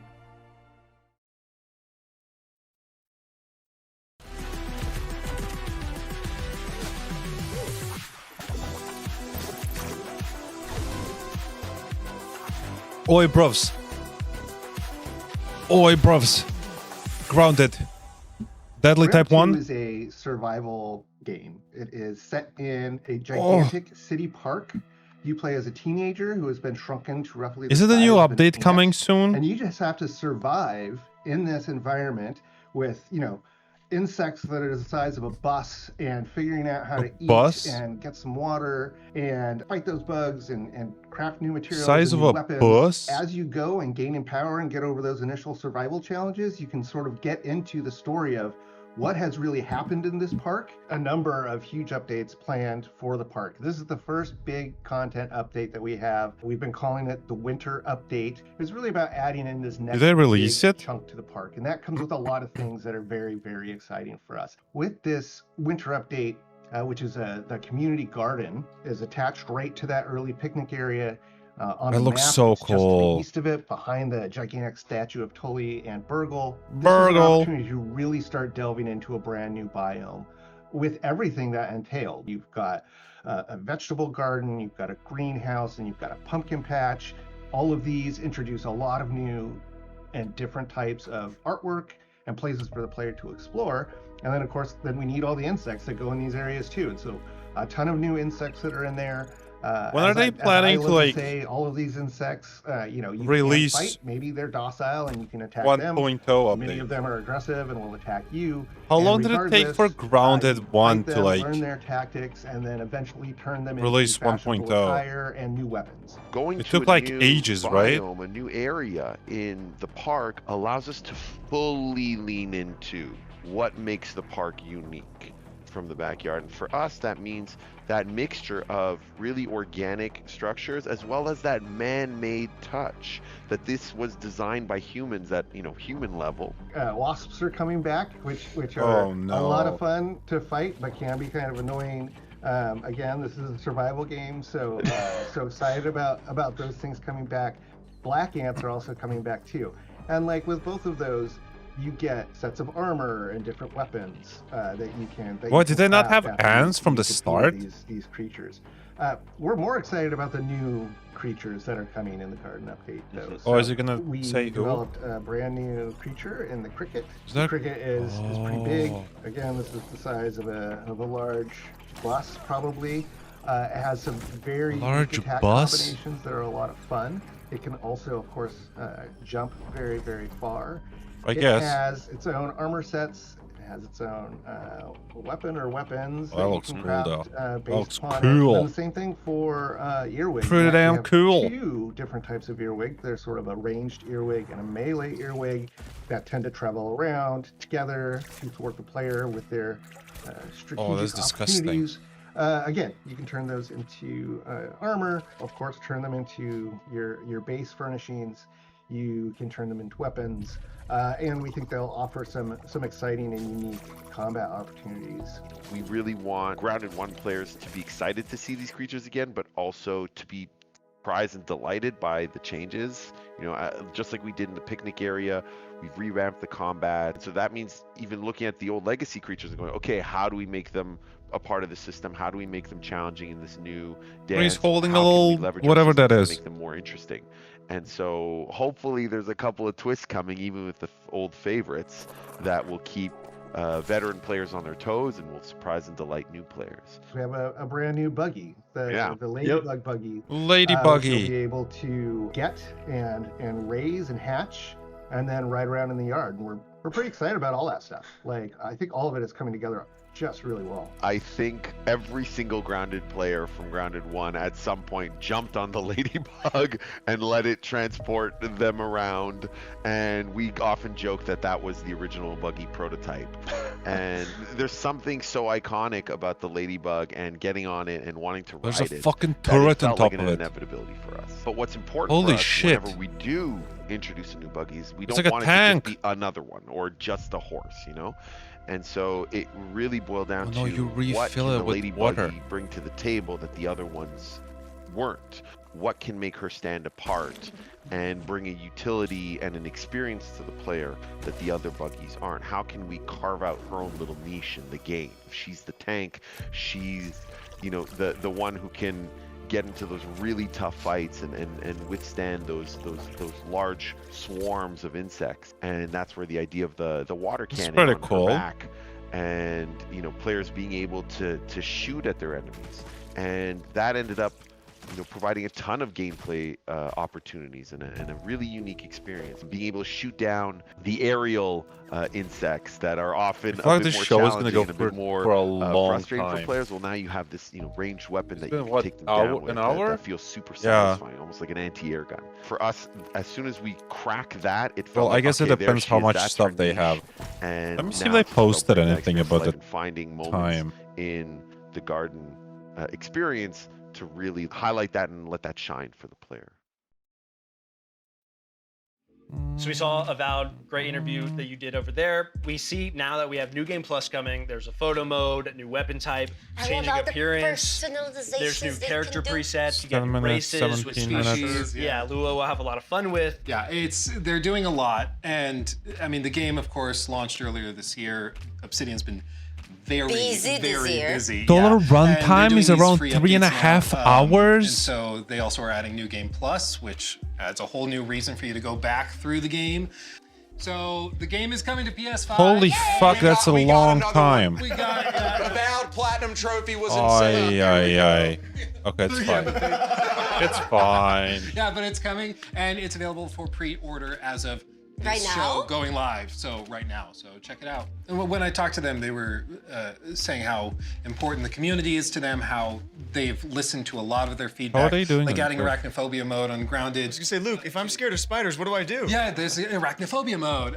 But they that's kind of their driving force, is looking at the community, what the community is saying, communicating. They're like, hey, we'd like more species Nice. and more customization options in Character Builder. Okay, we'll do that. And it's just really nice to see them do that They could put it in a paid package, but they're not. They're just, it's a labor of love, and that's. I really like how, as you're going to New Game Plus, you can also change your character's appearance. So you keep some of your skills and stuff, but if you are tired of how your character looks or you want to do something new, try a different race, you can do that by just going to New Game Plus. You don't need to go back to the beginning. Besides that, we also had Grounded 2, which is bringing the Garden of Brook Hollow Park that is now going to be open. So it's a new biome. They have new creatures, new tools, a new mushroom brick material that you can build more stuff with, and also a new ladybug buggy. A lady buggy. For those of you watching, it's a play on word. Allow me to explain. Ladybug because you can mount it and ride it like a bug. Yeah, and speaking of listening community, they also That's what I said. Feedback. This is a game that launched back into early access back in That's July. what I and so this said. is a He stole my major winter joke. update is what they're calling it, and it was heavily requested to have more types of transport, which they are still planning more for the future that people can be excited about. But they always listen to feedback about, should an insect be an enemy? Should an insect be what they call, is it docile or docile?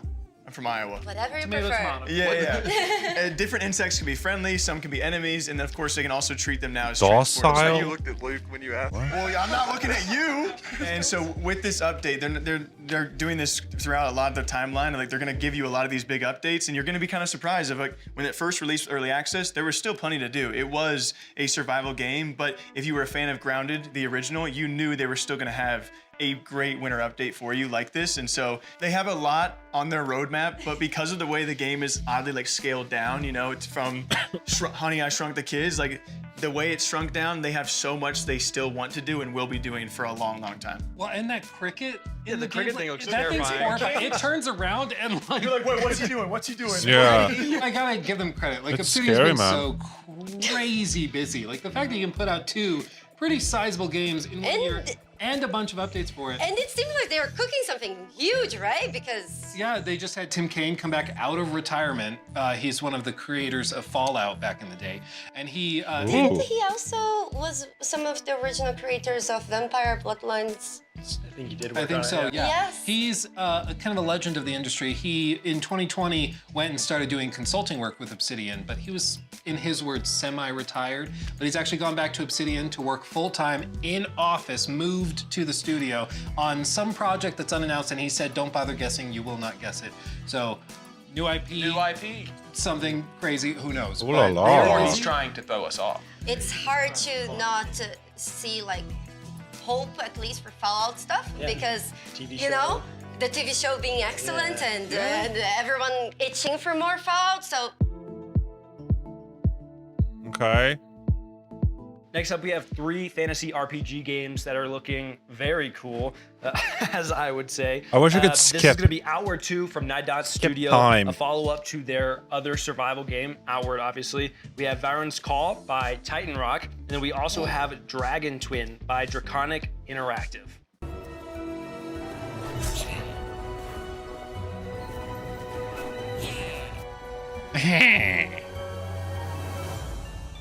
Oh, I forgot to Outward make is it an big, open world sorry. RPG, which for once you're not some kind of special superhero or the last child from a prophecy. You're just a dude or a dudette. And the reason why we Dudette. are downscaling who You're the just a player dude. is because they want to be immersed more than they want to be powerful. And that was the big change in our approach. And we made all of our design decisions to be in alignment. You're just a with this dude. vision. If you were just a regular person and you wanted to think like a human would, but in a fantasy world, it's when you are aloof, when you're just like, that's not so dangerous, I've done it before. And that's when life just snaps back at you, right? In real Why life, is Steve that's like Dish that. still It to should be like that in the announced? design as well. So I one mean, I guess gigantic thing is they the did say. character Did creation. they say And quarter after the 4? one, like we had very ugly protagonists, and we didn't have a lot of remember. options. You know, you had like 3 skin colors, a handful of faces, a handful of haircuts, and that was it. It feels like really drawing yourself into an RPG. You choose a background, you choose traits, you have a very granular system to modify and customize your character to your liking. One of the big thing is you choose one of 3 starting locations. So as a regular person, what justifies throwing yourself into danger? How do you become an adventurer? Well, we have 3 different quests depending on which city you choose. So if you are in Simeon's Bastion, you are a homeless person. I mean, the game kind of looks pretty. In Tramontaine, you are a miner and you're trying to like improve your status and your quality of life. In Haboob, you are just a clerk who just bought a house. What could possibly Isn't go wrong? Haboob Storm and very mundane which language is it? situations, like you're not special or anything, but something special happens to you, and then you have to live up to the situation. We want a weather system that is very dynamic. So now we Intense have dust a storm year-long generated by calendar strong winds from with weather seasons, fronts and you just or go through all that. So downdrafts it's going to be of winter, and then thunderstorms. it's spring, and then summer, and does change. It's African word. What kind of stuff can be found? Is what it? kind of armor you need to wear? Dual wielding is gigantic. So now Oh, no, it's you can Arabic. combine anything that goes Oh, in it one comes hand, from and Arabic that root opens up a lot of hob. possibilities. In Outfit 1, like you had your offhand could only have a set amount of things, and you had your main hand. Now you can just interchange. You can have 2 shields if you want. It sucks. Haboob. I don't recommend, but you can. Of course, like Oh, just funny word. visually, and the fact that it's much more lush, it's more filled, it's more visually vibrant. That's going to be something that people will notice very quickly. Just like in Outfit 1, we have 8 skill trees, and all those skill trees have some. What is exclusive happening skills. with the So if you Doom take game? one, I love how can't take the people, other, and before it you came have a out, people maximum were like, of 3 oh, this breakthrough game is points. gonna So be there's only huge. 3 skill trees that Everyone's you gonna can play work this from game. It will to the never maximum die. Abilities. Otherwise, when you have like the I first didn't hear 2 anything about it layers of yet. skills available. One thing we've added are the attribute points, the core stats. So strength, agility, constitution, willpower, Dune. intelligence. We added those. We're gonna track Dune. a lot of different things that you do. They're all gonna have like different A thresholds. Dune let's say Awakening. you dodge attacks successfully a certain number Oh. of times, you unlock a node that will give you a passive trait and increase your agility. Dune so very small Awakening. incremental changes. We start with very simple things, and it expands us in more and more circles. So you won't be able Dune from the very start Awakening. to unlock all 3 skill trees just because you have the How do I capacity to see- it. You will have to have experience. 7K You will need to players. have practiced Well, that's the life that's of probably danger the and same Ori as to one's be able human. to understand, like get to the next level of the skill trees. Other than that, well, I think it's important. Well, to note one's that human has all more. 4 regions are What the new fuck was his regions, so dip? It's really just completely new environment to explore. What the fuck? Today we're going to be taking a deep dive into our upcoming action Interesting. RPG, Varen's Call.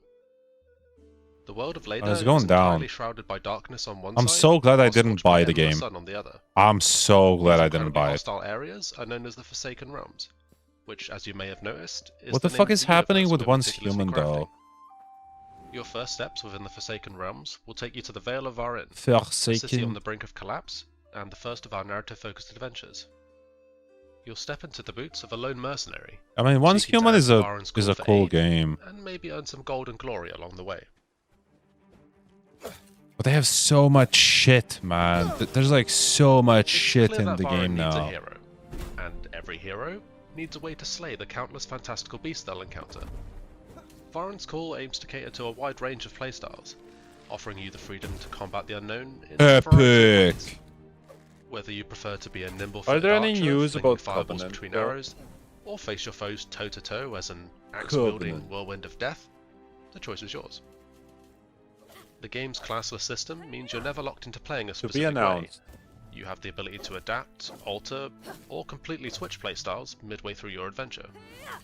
Unlock and spend perk points to obtain new skills and abilities, and level up your mercenary's core stats by gaining Maybe character they posted experience. something on Twitter. Hidden chests throughout the world will reward you with a range of weapons, armor, and unique trinkets. Well, they didn't. Some providing unique effects to help you gain an edge in your next combat encounter. The local hamlet of South Vale acts as a hub, a safe space that provides various amenities for you to There's no further new develop your updates. character. Oh, that sucks. Use the Forge to upgrade the weapons and armor you find throughout the world, and the Dismantling Bench to deconstruct items for materials. The spell crafting table can be used to increase the power of your magic. Everything from an area of effect freeze attack that stops the enemy in their tracks, to ripping up the ground from underneath their feet with destructive force. Holy, he poofed. Use the trap making bench to upgrade and unlock new traps and gadgets.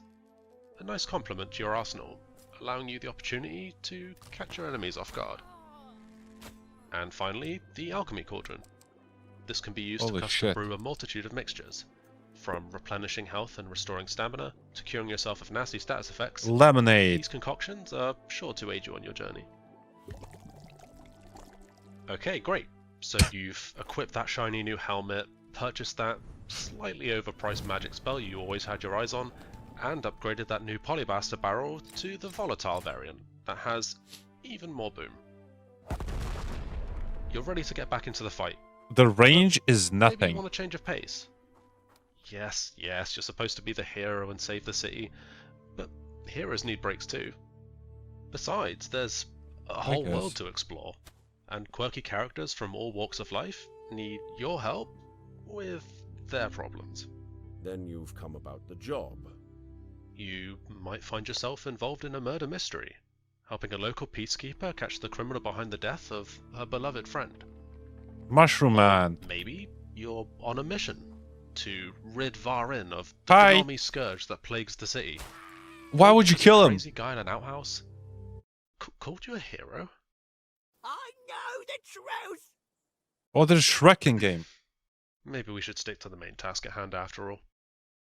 They have Shrek. Varen's Call is soon to release on PC with full controller support, with the aim of releasing on consoles at a later date. Our game is inspired by classics like Fable and The Elder Scrolls, so if this sounds like your kind of adventure, consider heading over to Steam and adding it to your wishlist to stay up to date with us. Until then, we'll see you mercenaries soon. Okay, I will see you soon. I'm really not interested in these games.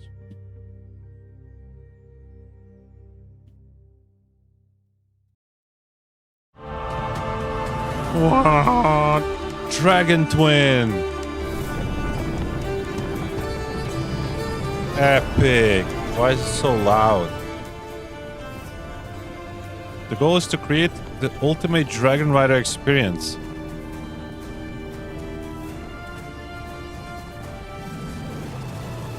Holy shit. Holy shit. Just burning everyone.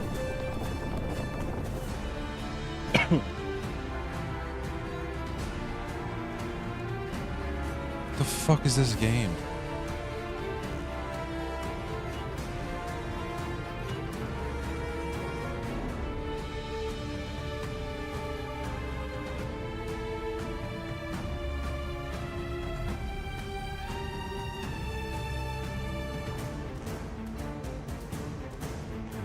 M&B inspired kingdom builder.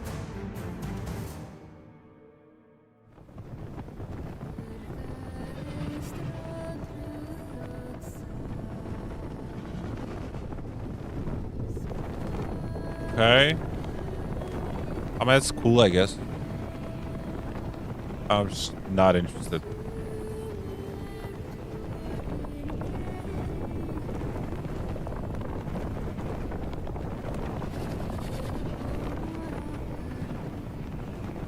I'm getting dizzy. Oh! Well, that's cool.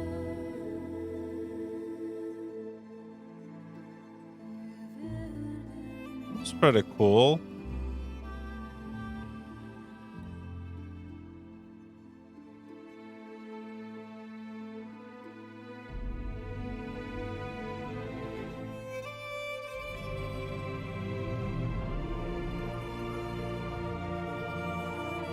Okay, next. Next.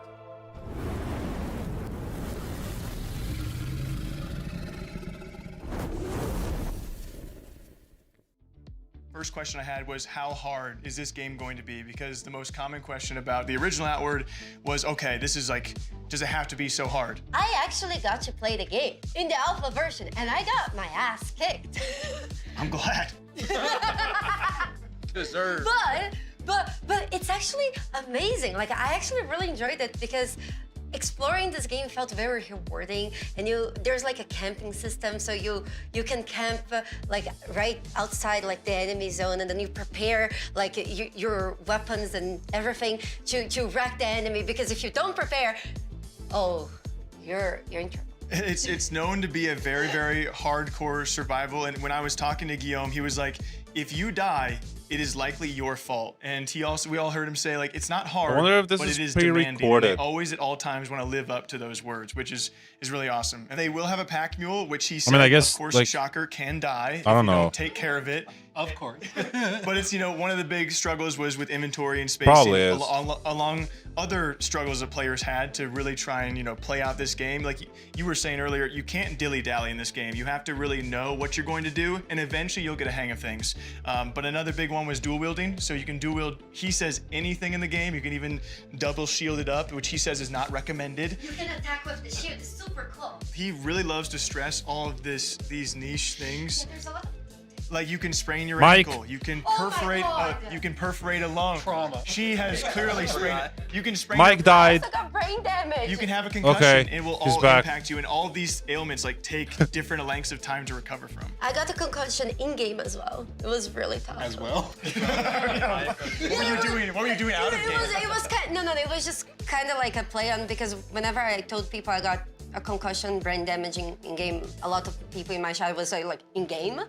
Sounds like the most hardcore of hardcore survivals. It was really fun, and you can also play with friends, and then things become a lot more bearable. They've showed the split screen. Yeah, and so it you looks can play awesome. split screen with your friends, and it's really nice. Especially because then, like, you get beaten up, and then your friends get beaten up, so and then You know. can get digital concussions together. Next up, we have Forsaken Realms, Baron's Call. We were all sitting here saying it looks It looks sick. Most importantly, controller support. Oh my I can God. play that one. I was trying to put my finger on what the vibe was, and at the very end of the trailer, they say inspired by games like Fable. They really struck an interesting vibe. It seems like it's got a lot of soul and heart in it. We've talked about music a lot today. I just want to say that was something I noticed right there. That flute, there's something about a flute. When a flute starts playing When in the a flute fantasy started, game, yeah, dude. When the flute started playing, he was like, "Oh my God, I'm ready to go to war." But the game looks really nice. It looks very well detailed, and I can't wait to try it. They angled it that like, hey, you can do this thing. You can really focus on combat and the main quest line, the main story, but this is also an expansive world. Sorry, where guys. Sorry, there are a sorry. bunch of little side I'm a little stories. tired. You can go to these individual side characters and like help them catch their chicken. Yeah, or yeah, the yeah. murder mystery or whatever it is. And I feel like that's what I also builds don't out a care world about and these makes it a little games. more full. So I think it looks great. Third, we had Oh, I wonder Dragon what Twin. we're gonna get I don't even know interesting if we're. after this. Dude, you can make your own dragon. There's a character creator for your dragon. Did you see the neck customizer? I mean, like Jake was like, To be fair, is very early in production. They're working on all these systems for Dragon Flight, and as they mentioned in the trailer, it's still a work in progress. They're like finding the game and what it's gonna be based on funding, Patreon support, things like that. But I mean, just like imagining the vision of a kingdom builder where like you're in command of dragons like Khaleesi, like inject that into my veins. It's another one of those games I didn't know I needed or wanted, but never even came across your mind. You're like, wait a second. you see it and you're like, of course. Of course I need that. I can't wait to see how it progresses because it already looks amazing. But they left the combat pretty open-ended. Like we saw some battle scenes, we saw some light. Where the other fuck did they dragons hide maybe fighting, mics? And how that's gonna come into play, I'm really curious The about. movement, I mean, you're gonna get some battlefield pilots. The so cinematic. The cinematic shots you're gonna get with that dragon is gonna be crazy. What the fuck are the mics? I just realized. Next up, we have some exclusive content. Oh, coming the from cube. Munfish, a comparison of the twins from Atomic Heart. Now in the cube, a very exciting game I think we're all looking forward to. And for Atomic Heart, some new screenshots from their DLC number 4. On top of that, there is also Immortal Gates of Pyre that we had an incredible interview with that Jake hosted, where we talk a little bit about the making of the game, the people behind it, and RTS in general.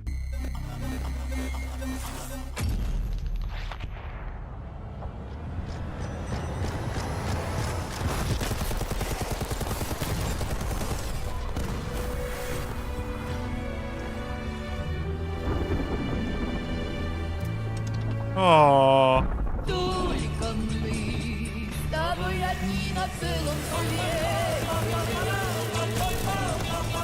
Holy.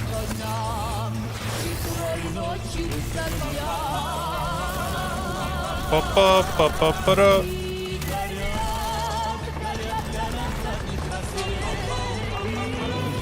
I never played the first one.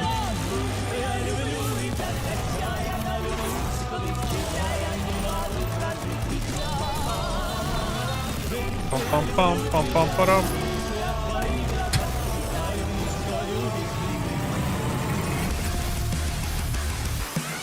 Final DLC.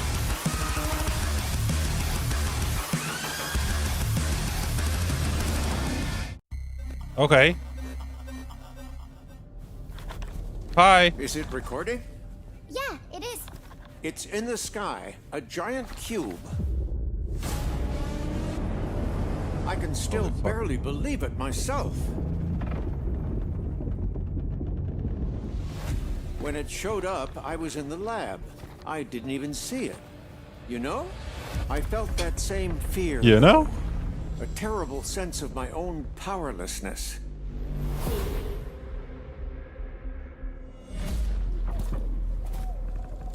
How did the whole of humanity miss it? And did we actually miss it? What if the cube didn't appear, but revealed itself? What if it was always there, and we've only just started to see Fuck are it? these fits, man?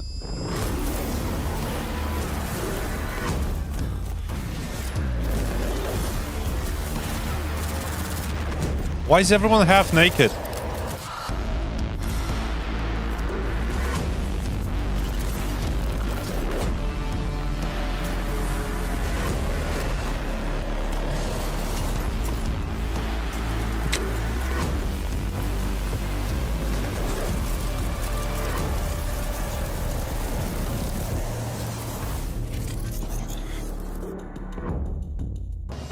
Oh.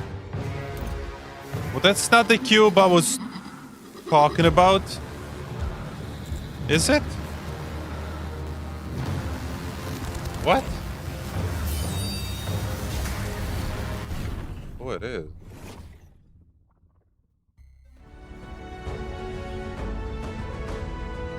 Come on, I guess it is.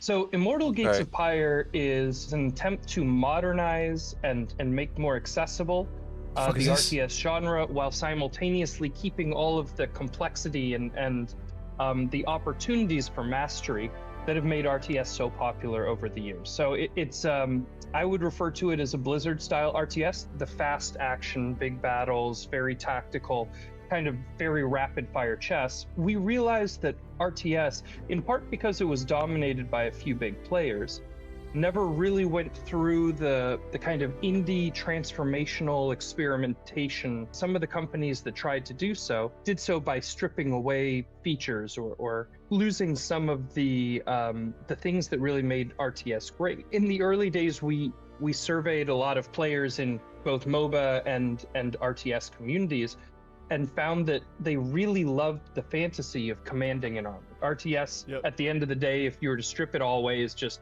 you're commanding an army, another guy's commanding an army in real time. Yeah. Right? Because you get individual unit control, it can be very overwhelming. And because you're also building those units, because you're building a base, because you're having to do so much macroing along with the microing simultaneously, that for most players, it just gets overwhelming and complicated. And so we worked through it kind of line by line, trying to figure out what are the rote tasks, what are the things that players are required to do that are not really decisions, that are more just chores, right? And how do we make more and more of the complexity in the game, but optional, opt-in? We refer to it as opt-in complexity. And then simultaneously, how do we create a world and experiences and game modes that people want to be a part of? We want to take this genre and show people this genre isn't dead. People want this fantasy. What the fuck do you even they do want in this this experience. game? A Or lot like of it these has to do games? with things like the UI and the UX, the unit design, and a lot of that opt-in complexity. So,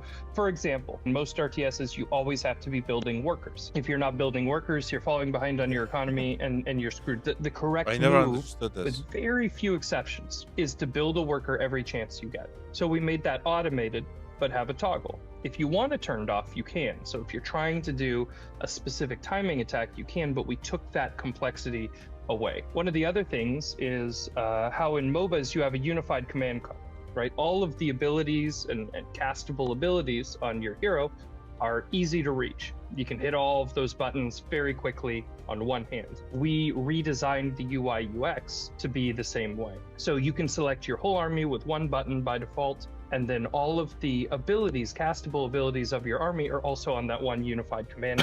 One of the things that people often tell us is that when they watch our game, it looks like an RTS, but when they play it, it almost plays more like a MOBA in terms of how they're commanding their army. Our early idea was if we bring the top, 10 modders within generally the strategy gaming space, if we bring them all together and we say, if we were to come together and build a game that truly is the next generation of RTS, what does it look like?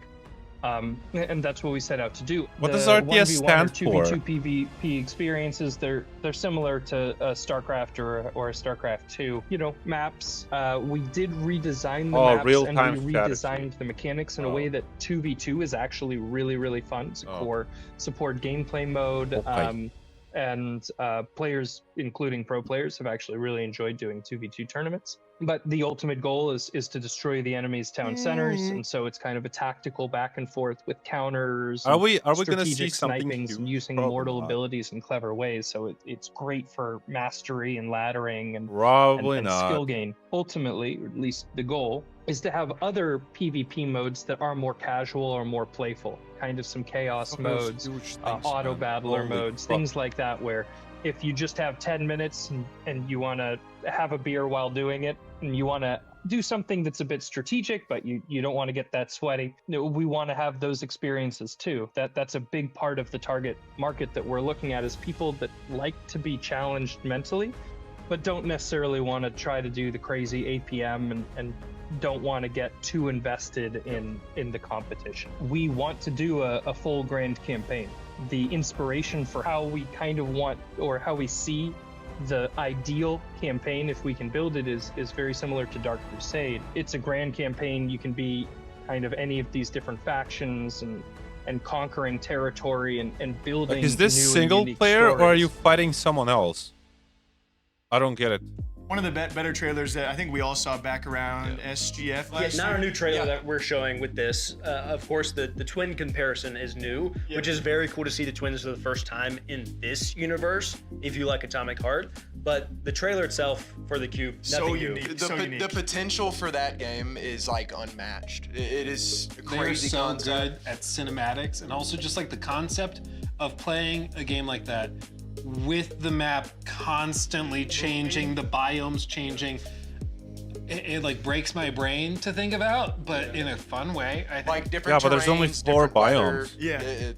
They show that sliding clip where she's sliding, and then as the cube is apparently rotating, we don't know how that mechanic even works with the Well, I'm map. assuming you can fall off. Like if you fall You would off the think, map, right? you just like that's. I'm sure you're Or get dead. crushed. And they've taken so many gameplay mechanics Why would you fall? already. We saw from that short trailer. You saw wall running. You saw just like traditional gunplay. The other cool part to me is that it is set in a universe that people have already been a part of. The world of Atomic Heart's very interesting. Can you as well. explain it a little bit? It's kind of like it is Soviet Russia in an alternate timeline where they've mastered robotics, but then there's like evil robots. And in terms of vibe, it's kind of like Soviet Bioshock. And it's a vibe. That's a good way to put it. And what's interesting is that from the original game Atomic Heart, one of the primary things people loved about it were like the boss fights and then like the outdoor environments and the art direction.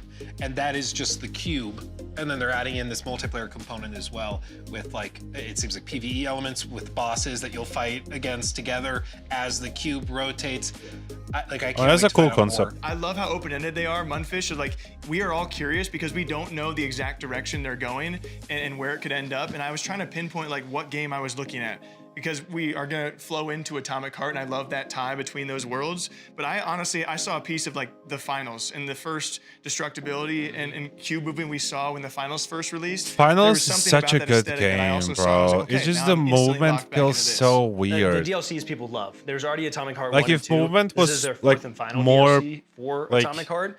And when we saw the trailer, we saw the I don't know how to screenshots. explain it it. adds new environments and it looks good. It just Then the feels third game on our slow list, and like that one was Immortal the Gates rubber of Fire by bandy. Sunspear.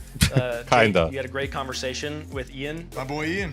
I would still play this game this day if it was like more, you know, more, if it felt like more responsive, I guess. A lot of modders, and they have that DNA for this game and a lot of the concepts they want to plan out for the future. They've had hands on this for almost 10 years, but they've been working hard on it for about 5, is what they would tell you.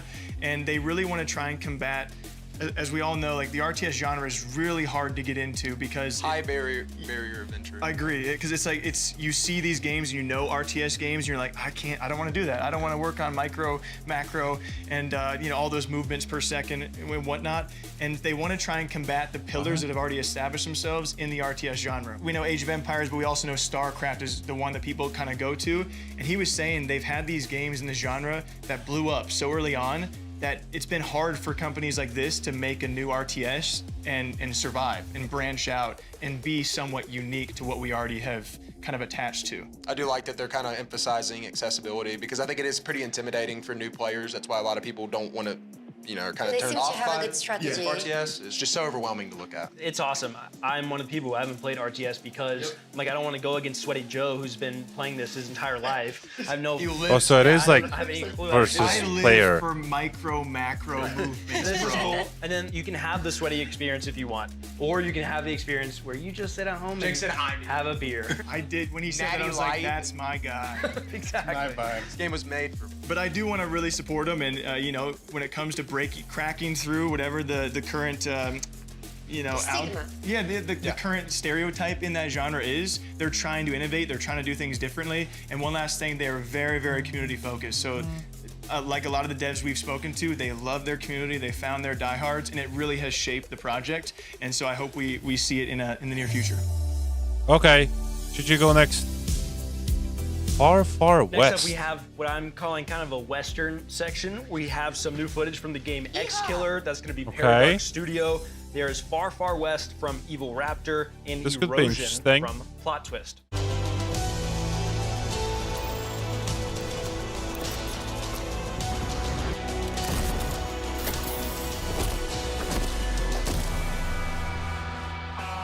Welcome to the world of Execular. We are Kasia and Amadeus, the creators of the game. And this is Gameplay Overview. Execular is a first-person action-adventure game that encourages exploration, rewards curiosity, and never holds your hand. You play as Denzel Phoenix, an Execular, a corporate bounty hunter. Execulars hunt down fugitives and reclaim souls from those who try to escape the system. One of the game's main hubs is the Tower, a massive fortress city ruled by the Helion Corporation. This is where you accept contracts, upgrade your gear, and prepare for missions. Job well done, contract fulfilled. The game is structured in chapters, and almost everyone begins and ends in the tower. Oh. Outside the tower lies a harsh, scorched desert. You travel through it in a heavily modified This is pretty cool. car designed to protect you from extreme conditions, such as heat and radiation. Inside the vehicle, you have access to your computer, storage, and a working radio.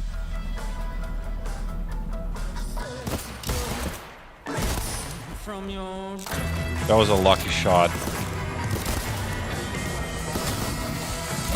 Movement!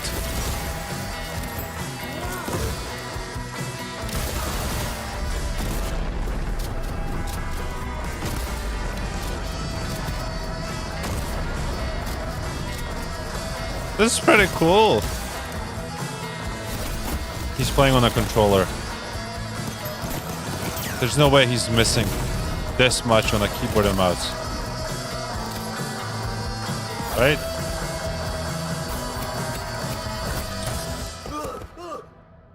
Survival is a core part of the experience. Inventory space is limited, and every item matters, forcing players to make careful decisions about what to carry and what to leave behind. Helion's high-tech systems allow you to hack devices, pick locks, and access restricted areas. Your cybernetic implants help you uncover This is like Cyberpunk, and but investigate the environment. This is cool. I like this. What was it? Exec Missions killer. and level design are fully Exec killer. non-linear. I found it. There's no single way to complete a contract. Stealth, dialogue, and combat are all valid approaches and can be freely combined. In Exekiller, every decision matters. Exec killer. What's it gonna be? Plata or muerte? Oh yeah, that's cool. I like that. Wishlist Exekiller on Steam.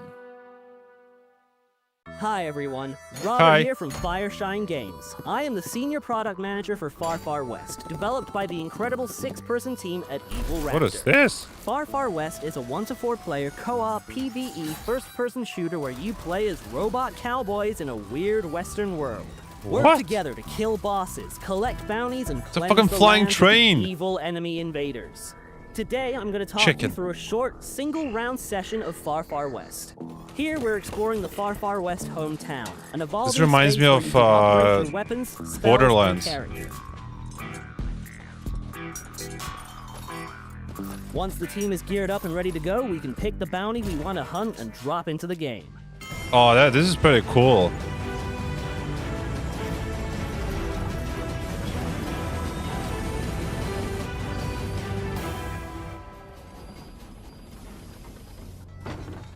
Now that we have dropped into the map, it is time to head to our first objective. We can travel around the map much faster with the use of our trusty horses, which you can summon with the press of a button. Holy fuck, they're zooming. When fighting enemies, I can use different firearms and a variety of spells to do damage or heal myself. There's and teammates. dashing. This is cool. Spells and guns can also be comboed together to make their effects more powerful, spread their damage further, or even create new spells. Oh, this actually looks fun. To summon this boss, we need to do the obvious. Launch a nuke at its nest. So let's get this Yeah. rocket loaded with explosives and shoot it into the sky. When playing co-op, you have to work together as a team to complete the objectives and defend yourself from enemy attacks. Right now, we're throwing sticks of dynamite to my teammate for him to put in the rocket. I'm just adding everything of to my which wish he is list. actually only catching a few. While carrying out objectives, you will attract the attention of the enemy hordes, who will try and stop you. Oh, this is cool. Now we have the rocket all powered up, let's launch it at the boss nest to really make it angry. This bounty is far from over. Now we have to take the beast down. Oi, oi, oi. Let's summon Simone the boss Boss. and get this party started.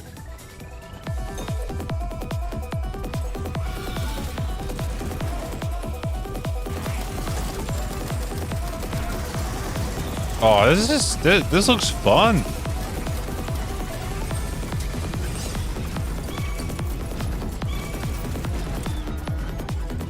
We won and the boss is dead. But Hell don't say yeah. yet. So let's get to the station to get the last train out of town. When the train is called, we have to stay alive for its arrival, which This is like easier said Extraction. than done when the whole of the far west wants you dead. Oh, this is cool. We made it out alive. Well, I like some this. of us, which means we get to keep the resources we found along the way. These will allow us to upgrade our characters even more and be stronger for the next Ooh. bout. This was just one simple game of Far Far West. There are multiple bosses, maps, objectives, weapons, spells, upgrades, and cosmetics, all unlockable through play. You can play the playtest with your friends right now. Oh! Oh! The playtest is here. As a parent, you've got one job. Join the playtest. Protect your family. Welcome to the playtest. Whatever happens, Oh shit. you do it. Or die trying.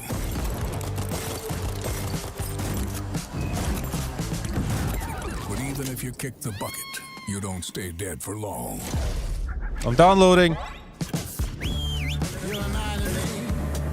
You reminded me of it this morning.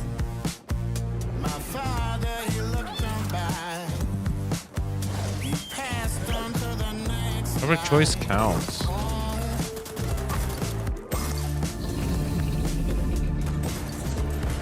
A fucking worm.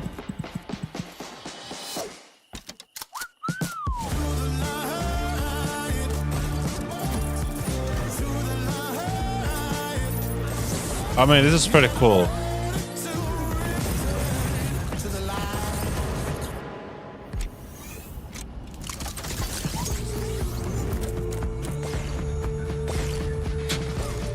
Fucking bubble gun. Bubble gun? Bubble gun. Bubble gun. Bubble gun!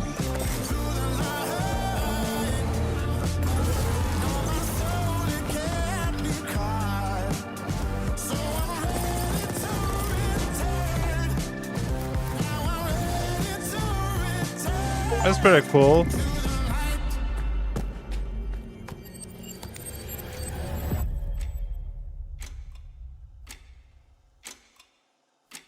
First up, we saw X Killer. That's coming from Paradox Studio. It's kind of, I mean, the vibes look great to me. It was reminding me a little bit, you disagreed, but like a cyberpunk in the wild. No, I West. just see it. I just see it. And the animation work was crazy good, like the world building. I think the way it's described is a post-apocalyptic Western-style FPS with a bounty hunter vibe. And so we even saw in the trailer they were picking up bounties. It kind of reminds me of Fallout as well, a little bit. A little bit of Fallout in there. So I think it looks like a lot of fun. That could be a new kind of like staple in those types of games, to me at least. Yeah, it's a great combination. I mean, it looks fantastic. It's a cool game. Like, it's The stunning. animation. It's coming from such a small Sci-fi team. cowboy, I'm in. Far Far West is also cool. Yeah, done. Say less. Money. Then we had Far Far West Money. coming from Evil Raptor, Western-themed action shooter project. The way I've been describing it, to be honest with you, is Western Sea of Thieves. There's a lot of depth there. It looks like I mean, that's not a bad comparison. Sea of Thieves was very fun to me. What if Sea of Thieves but cowboys, basically? Well, it's that, but also with Not specific really. hunts and like bounties. We're going out and doing boss fights with each other. It seems very teamwork based too. Like you saw a clip there where they were fighting the boss on the ground and one of them was up top and your teammate threw the dynamite up, caught it, planted it. Looks really cool. Third on this list, Didn't even another see that. Western. This game is pretty mind-blowing. I think we're all on the same page for that. The art was style is Erosion. divine. I could see this one being like This is gonna be a big one. This is a big one. Well, like the most See, I don't really like that compelling one. aspect of it to me. Well, it's is cool, the like, but I time would never passing play it. Affecting not just the world that you're exploring, but also like literally your daughter. She grows older every death that happens. I think it's a a decade goes yeah. past. So the worse you are at the game. If you die 20 times, like she's not gonna She be dead. there when you get there. You're gonna be talking to a gravestone. But it's just a very captivating art style, like you It's also mentioned. open world. Open world roguelike. Yes. We're gonna have people that That's are crazy. gonna want to go deathless runs of this. I hope that maybe there's a glimpse of hope of like if you have a deathless run or maybe a one That's death like run. the true ending or something. There's a That's- happy ending, but Yeah. I imagine that. Oh, most no, of their I endings kinda are wanna not gonna try be so that. happy, or Yeah. at least a bit sadder. Exciting stuff. Yeah, It looks exciting. really good. We're gonna see a lot from that game. For sure. Division 2? Next up, we have a very exciting section for people who like competitive games, Last shooter Man games. Sitting. We have an awesome interview that Jake did with the executive producer of the Division franchise. We also have Alpha Response, a game coming from the original creator of Counter-Strike, Min Lee, or Gooseman, whatever you know him as. yeah, Last Man stick. Sitting from Oh, brother. Pixel Pizza, and Sand Raiders of Sophie by Holygriff.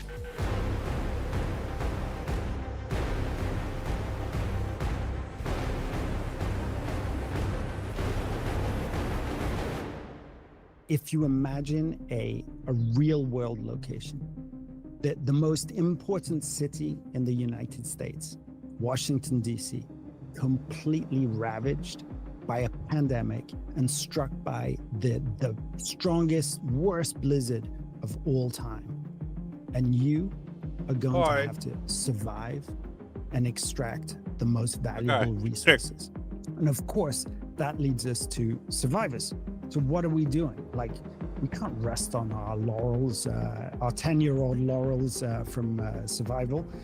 So we're reimagining it. We're bringing this snowstorm, this weather change to Washington, D.C.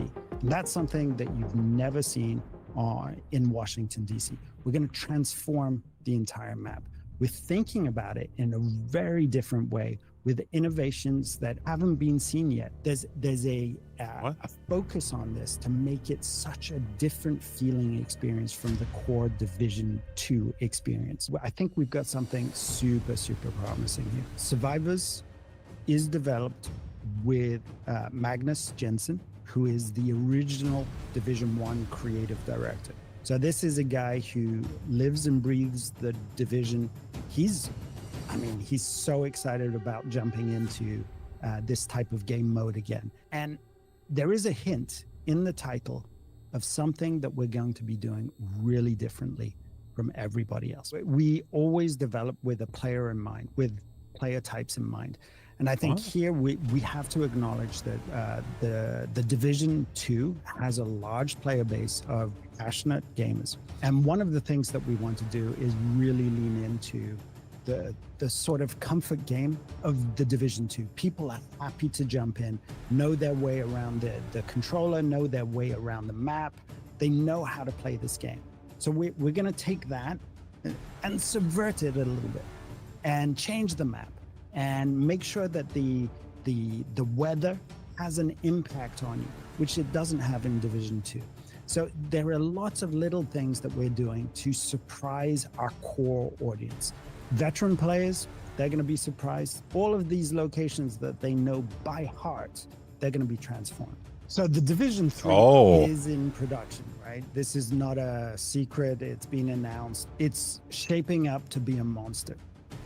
I can't really say anything more than that, but this is within these walls in Massive.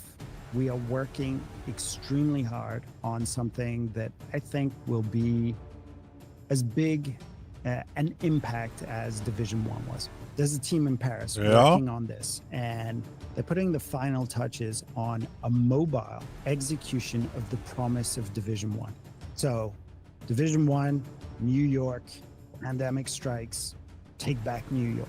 This is a brand new story with mechanics that are really fine-tuned to a mobile phone.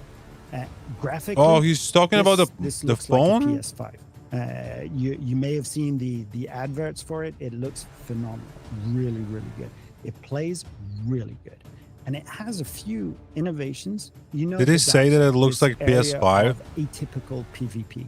It was an area where, much like other games today, popular games today, you could walk around, you could hear gunshots, go over there, there'd be another agent. You'd approach cautiously, feel each other out, and decide whether to partner or to actually engage in PvP. The whole of the Resurgence map is friendly to other agents. So you'll hear gunshots on a corner. You won't need to be in the dark zone. It could be anywhere, and you can group with those people. So PvP is off by default, but being able to group up and to see other agents in the streets, that's never been done in a Division game before, let alone a mobile game. Okay. What is this?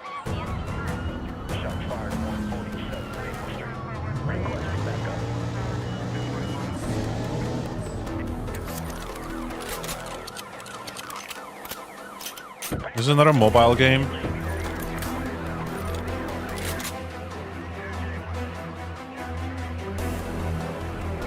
Fight crime.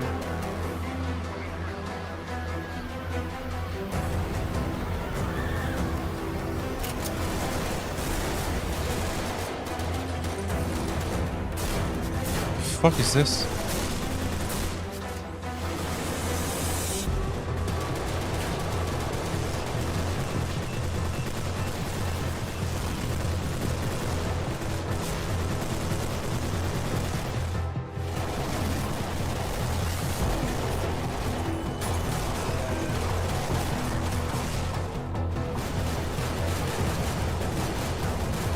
Oh, this is so flashy, bro. Work is... Why do they need to put such a big text?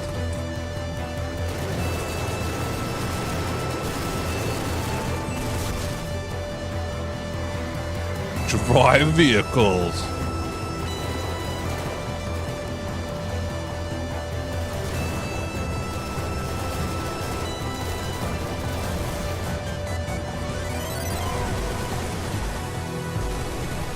What am I watching?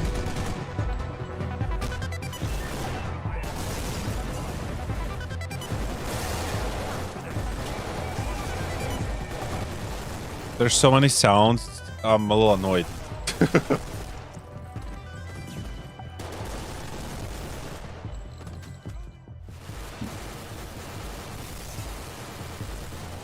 This literally looks like a mobile game.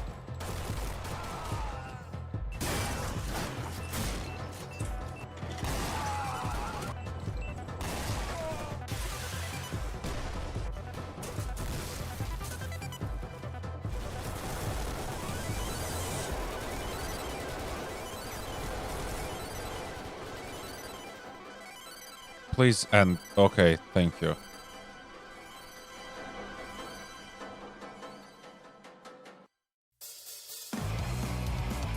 Oh. What the fuck? Oh, that's from the trailer.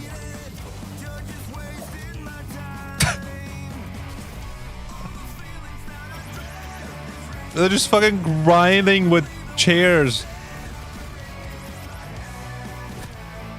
Holy fuck.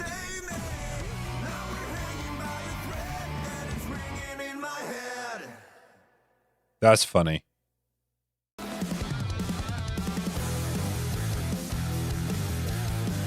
Are we getting another... Well, it's the same trailer, but different music. Last Man Sitting is a game where you blast through the environment mounted on an office chair. So you're always on an office chair, and you also have a freaking gun. So movement-wise, that's it funny. Sort of feels a bit like you're skating, but it's also most definitely a shooter. And you guys also described the game as a battle royale. So does it lean BR? Is it more shooter? Is it a mix of both? How's that go? So many years ago, during early like prototypes of the game, it was a battle royale game. And it sort of went viral and got like a lot of followings based on some short videos of the game. But then as we like developed the game more, we found that we wanted to gravitate away from that a bit. So we saw some limitations with the battle royale gameplay. Eventually the game became more like a This is crazy. 4-player chaotic PvP shooter, more like a shooter version of Super Smash Bros., which is like one of our favorite games at the office. There's like different maps. There's different modes also. We worked on the PvP mode. We also made a PvE mode, which is more like maybe best compared to Swarm survival games. So it's more like a lightly narrated story where you go up against your manager and you like go up in the floors of an office building. You have to survive for a certain amount of time. There's more and more enemies coming that become more numerous and more ridiculous as time goes by. There's it's a funny bosses, game. There's main bosses, and you level up, you get power-ups. And this is where like you can get even more power-ups when playing the PvE game mode. So that's when it gets really ridiculous. Okay.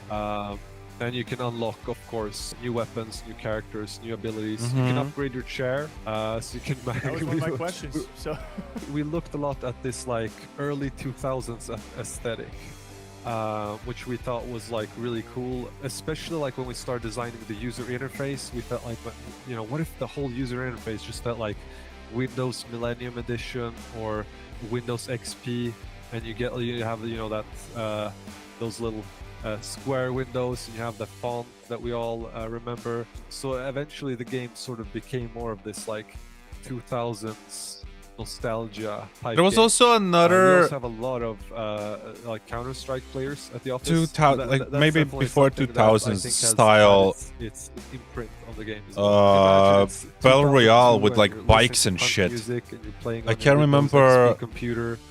I love you too, That's sort of the barbecue feeling that we squirrel. want the game to have. But it was like a BR game. You would just drop down and you would like rob casinos and collect money and kill others, but you could also like ride on a bike. Oh, bro. It's so loud. But I can't remember the name of that game. It was a while ago. Fuck, dude. Well, let me try to Google it. It's probably gonna be hard to find it.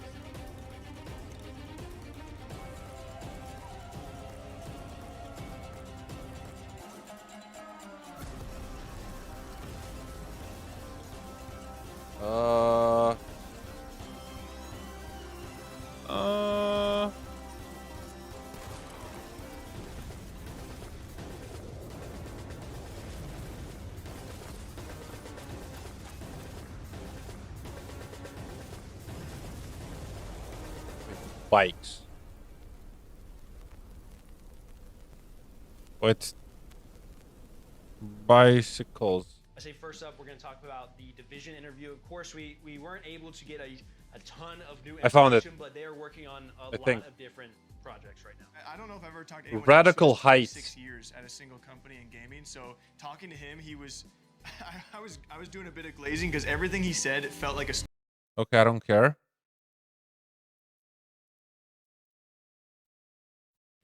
Oh.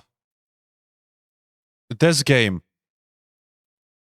It's spring 2018. PUBG is right off its high, and Fortnite is battle royales. Well, at least that's what it seemed like at first. It was Radical actually a Heights very was fun released game. in extreme early access, coming out 5 months after starting its development. It was a third-person, so-on-quote, extreme battle royale where it leaned into the late 80s game show era. Each game of Radical Heights is different, as unique game show moments occurred at random. Such moments include spinning a prize wheel, accessing prize doors, and getting cash grabs. The in-game cash that you earned in matches carries over later into other matches. It was get the actually cash fun. from killing other players and participating in game show moments, and there's a bunch of other different ways like crates, chests, and all that. The more players invested in these matches, the more cash they'll acquire and the more famous they'll become. Hundreds of items are unlocked through these challenges, such That was a as funny game. pink fishnet gloves, parachute pants, kill cards, and so much more. Even had creative gadgets ranging from trampolines to confetti bombs, inflatable decoys, and more. Yeah. They didn't even like the game. They were giving it a lot of negative reviews, and they just weren't enjoying it at all. After not gaining a lot of attraction, you would think this is the part of the story where it comes out with a huge update, all the streamers are playing it, and everybody's enjoying it and loving it, right?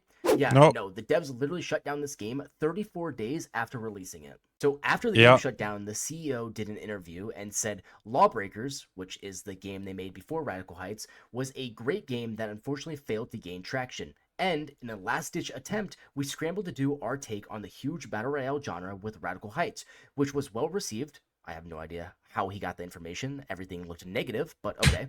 However, it was a little too late, he says. So that is the story on a forgotten battle royale called that was a cool game though. To meet him on a couple occasions, also sit down and talk with him. He Cool game. went to his first Counter-Strike major this past year.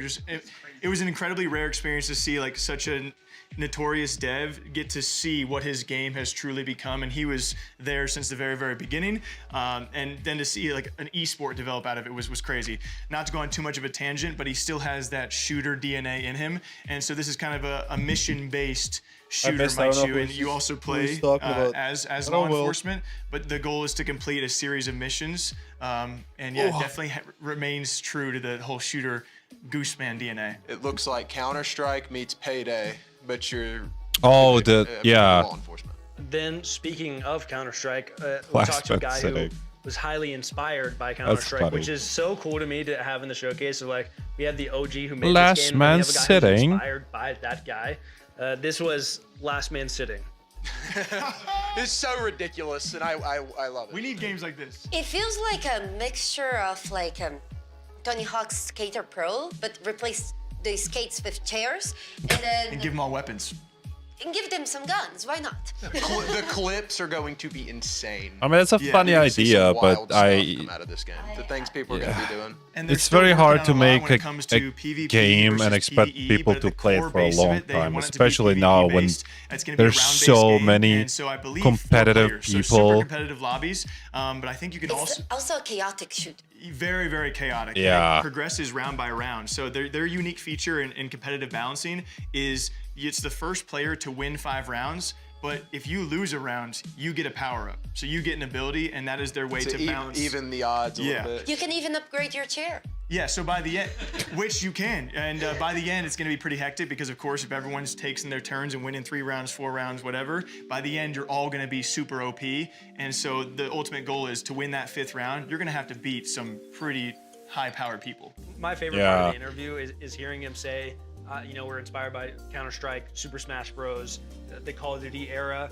He just wanted to see people 360 no scope others and like made a game out In of an it. office chair. And if you see the trailer, you'll see the agents or the characters, and you'll be like, oh, that looks like Counter-Strike, and he'll say, yep, that was kind of. We're all big You just Counter-Strike know he fans. grew up on the quick scope montages, 360 I wish I played trick more shots. Well, and I love CS the idea of, 1.6. like, they're sitting brainstorming the game, and he's like, I want to make a shooter. But what's our unique spin on it? Wait a second. Guys, get in here. You're never gonna believe this. You might want to sit down. It'll make sense. Then finally, in that section, we had Sand Raiders of Sophie. The developer is Holly Griff as well as Tower House, but the publisher is Tiny Build, who we're all very familiar with. This is a co-op action adventure. You're in a desert world. Honestly, it reminded me of another. I don't remember it. They were like sailing in the desert in some other game, but this. My favorite part about this is that you could see them building your ship. That you're then like traversing the desert It's and kind of like a fighting base people. building. Oh, I missed this. Well, it kind of reminded me of Sea of Thieves meets. Oh, Base no, I Builder, didn't. I know where what you're he's like, talking yeah, about. you're building Yeah, I your own remember. ship. Yeah, it's very cool. Rust on legs. There's also normal gunplay too as well though, which I found. At first I was like, oh, that looks cool, but then I saw there were like normal guns too. So.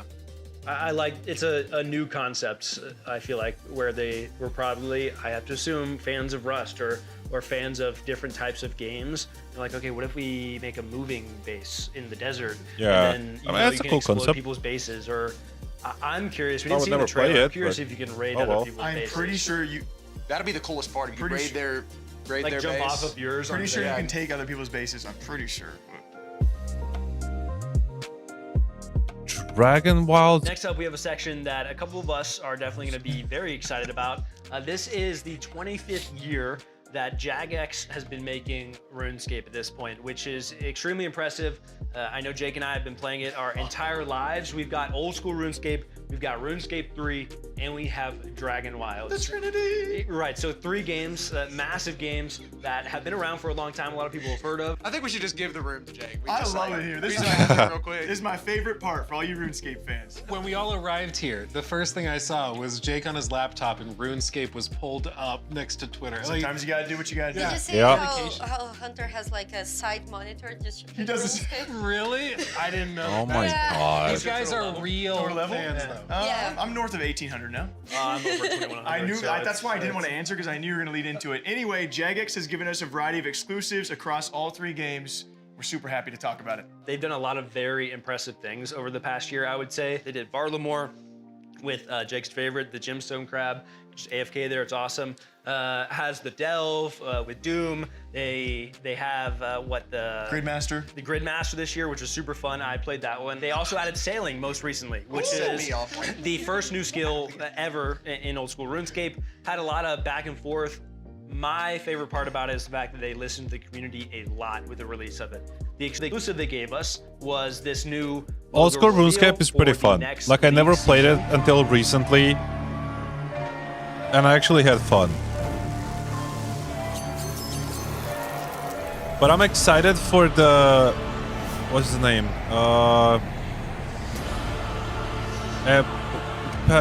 So that was League 6 Demonic Packs. Fuck.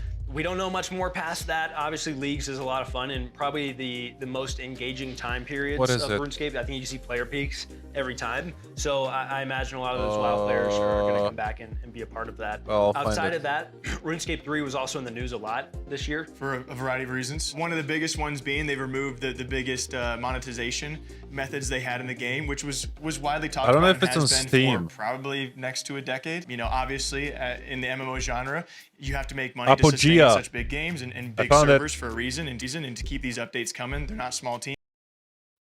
Okay, we don't care. No one cares about this right now, right? What the fuck happened to Light No Fire? Oh no, what happened? Okay, we have that here. Why is YouTube so fucking Supreme Experiment? Holy shit. Apogea. This game. So like I want a trailer, man.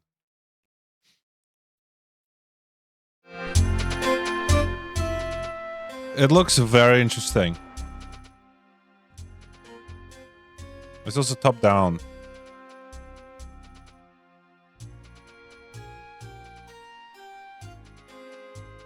It looks very cool.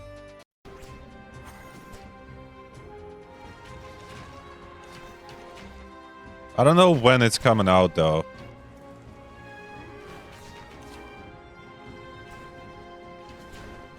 But I like the style a lot. It's pretty cool. Pretty cool. Game 100% you would like to play, because They still don't have the you can date. spend a ton of time building your house and making it better and better. And then they're also adding For the iconic release. RuneScape things. Again, we talked about that with like the cube. It's cool to see a world you already love in another format. The fresh twist. Yeah. They already have released their roadmap, but we have a lot of cool stuff that is coming to the game that RuneScape players will recognize. New skills come out at each time, so fishing, prayer, agility. You're gonna get mithril armor, rune armor coming out. There's 3 new regions next year coming with the 1.0 update, like over time. And then we got the first look at Dowden Reach, which is their next region.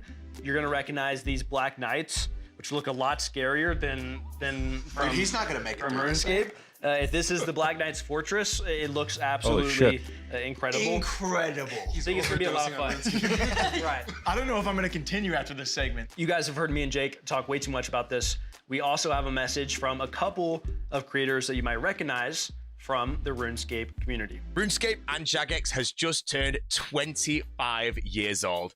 And the recent year has actually been incredible. And what is to come over the course of 2026 and beyond is something that, as a player myself of RuneScape for 23 years, that's crazy, I am so excited. I mean, I think the game right now, old school RuneScape, is in the best place it's ever been.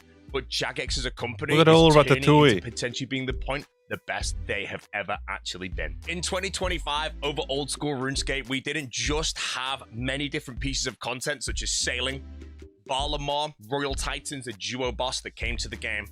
We actually also hit an all-time high player count since the game actually looks released jacked, man. over a decade ago.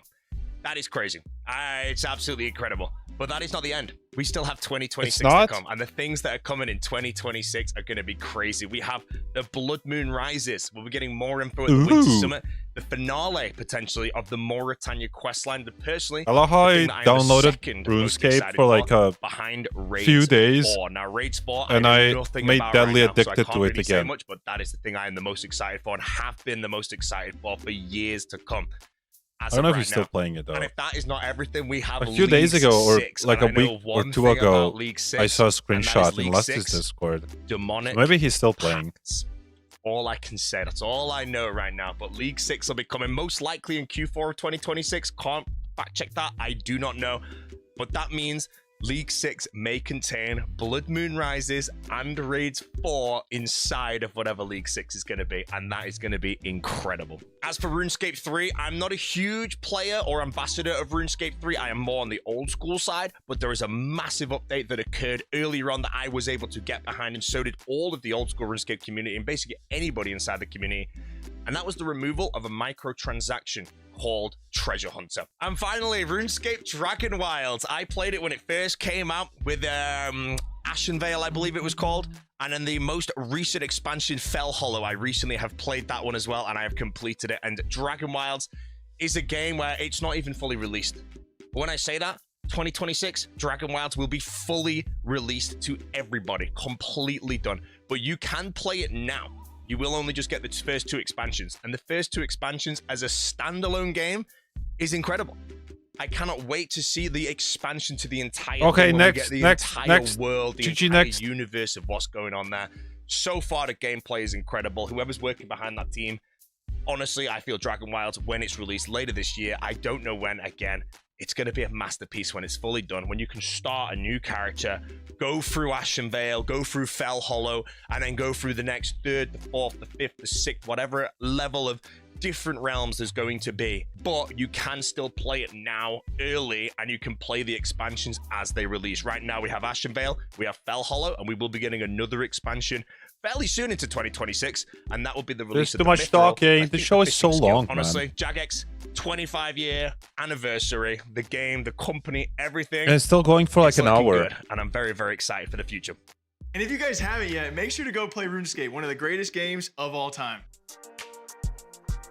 Darklight Survivor, Tape 101. Next up, we have a group of 4 games, that being Darklight Survivor coming from Mirai & Co., Tape 101 coming from Serversa, and Unawake from Reality Art Studio, Nested Lands from 1M Bits Board. What is this?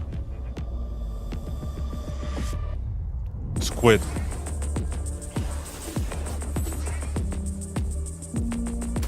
I don't like the movement. Oh, you can switch to like... Oh, that's pretty cool.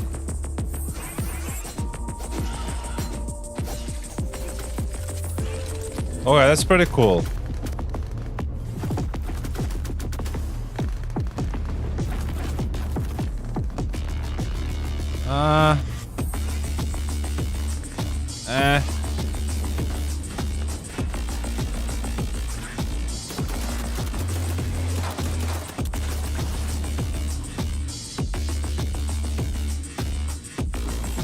Is it the same game? What the fuck?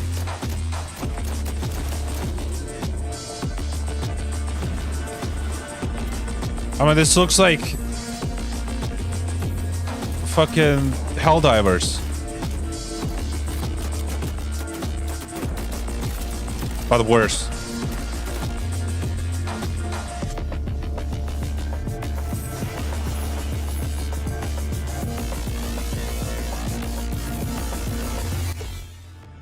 Brother, man. So loud. So loud.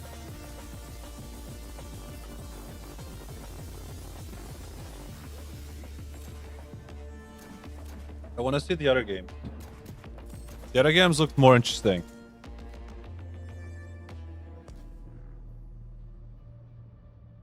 Darklight Survivor. Eh. Next. Bring out your dead. Bring out your dead. What?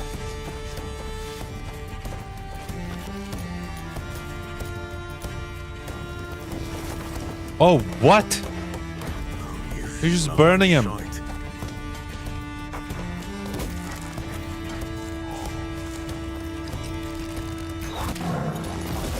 Oh, that was from the trailer. Okay. Or I mean the intro. What the hell is that smell? He basically called him Stinky there.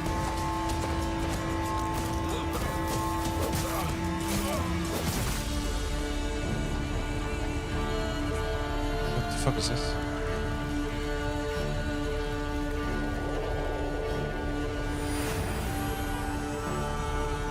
A village chief now. Oh my god.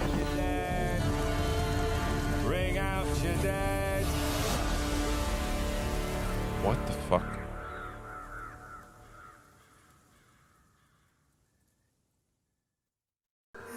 Okay, next.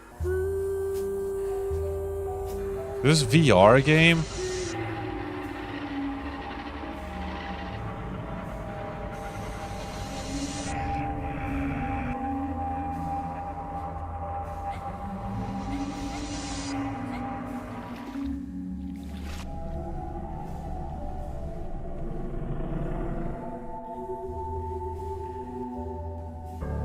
Oh, this is making me dizzy, man. I don't think this is VR. Yeah, no. Oh, it's making me dizzy. There's too much shake. Too much shaking. Too much. For eternity, I struggled to become an aspect of courage. Freedom. Freedom! That's the... Look, those are the balls from Harry Potter. The all flying ball bitches, you know? So much for the glory of endless. I forgot how you call that. Let it in. Let what the fuck? Your flesh. Let it earn your soul.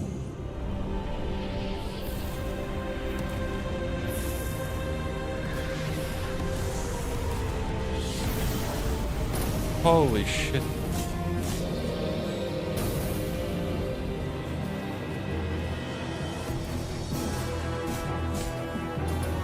What is wrong? Okay, why do people refuse to make it less shaky? This is fucking ridiculous.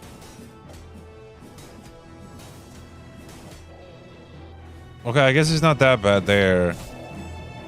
Oh, the fucking head going up and down, or like your POV, it's just fucking... I hate that.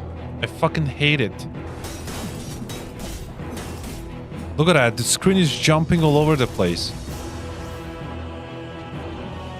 You have a jetpack.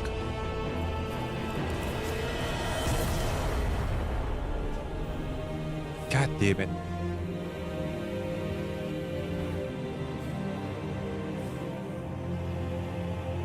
On the way.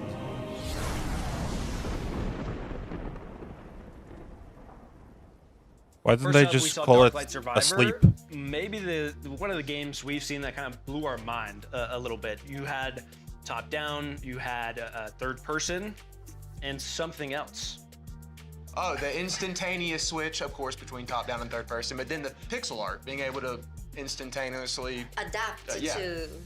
That's it's insane. really sick. Yeah, combining both those features, because you said it and I was like, wait, is that what it's doing? I had to. Yeah, you can sort of like just toggle it. That's such a crazy.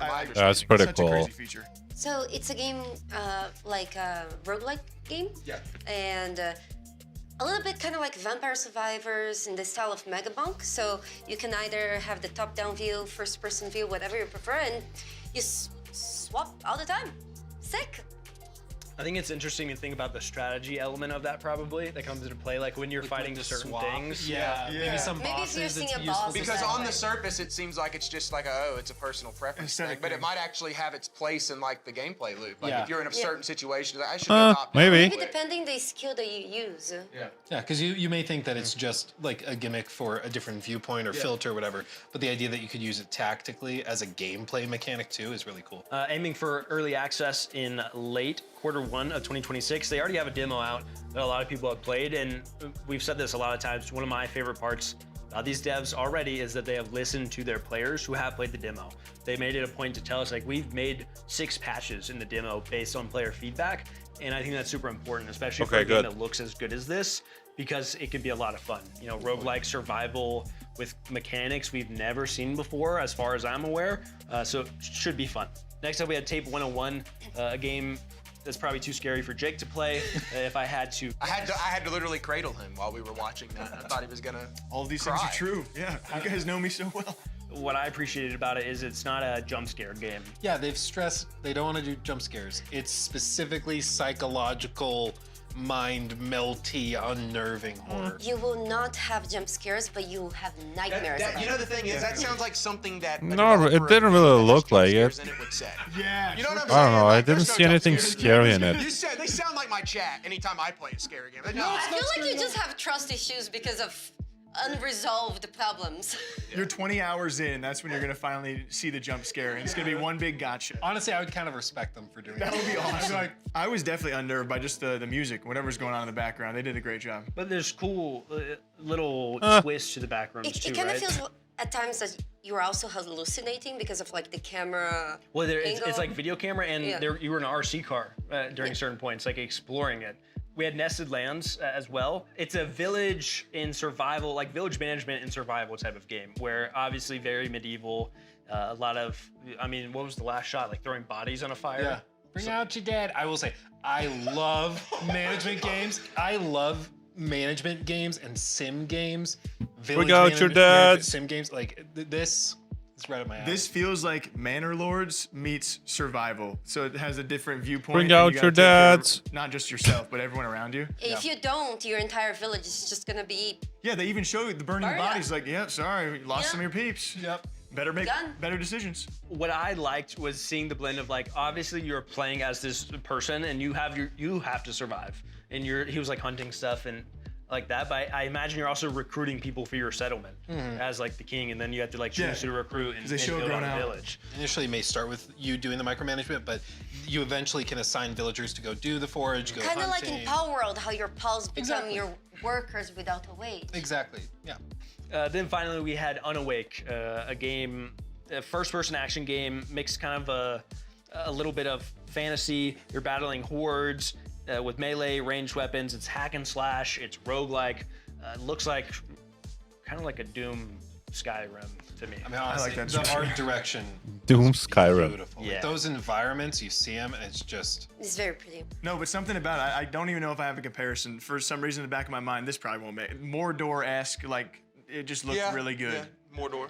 Very dark version of Mordor, but lighting the atmosphere. Yeah, that's That's like a bummer version of hell. Some notes they gave us: expected to launch early access late 2026 as well. They are designing the game. Okay, what's the next category? After release, which I think is really cool. Oh, was it the last Path game? of Exile, Or was there another specifically one? Called out. It's a central skill and stat tree that is similar to Path of Exile, but more approachable. So it's not going to break expect a skill forest instead of a skill tree. Skill force, lots of complexity, lots of interlocking skills, layers of progression. So I think a lot of it's going to be a game for people who really like their builds of things and like, okay, how can I specialize in this? Oh, dude, I'm doing this all day. Just Did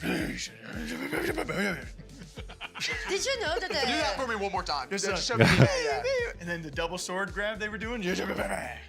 And the fact it's moddable, I would love to see the direction that goes. Yeah. Oh, yeah, well, there's so much potential. You could have modders come in, do additional levels, boss fights, romance. Unironically, you could add that if you want it. Like, lots of potential. I think the world is too dark for that stuff. It's crazy how every single new game almost has romance. Love can exist anywhere. A mod could brighten the world up a little bit.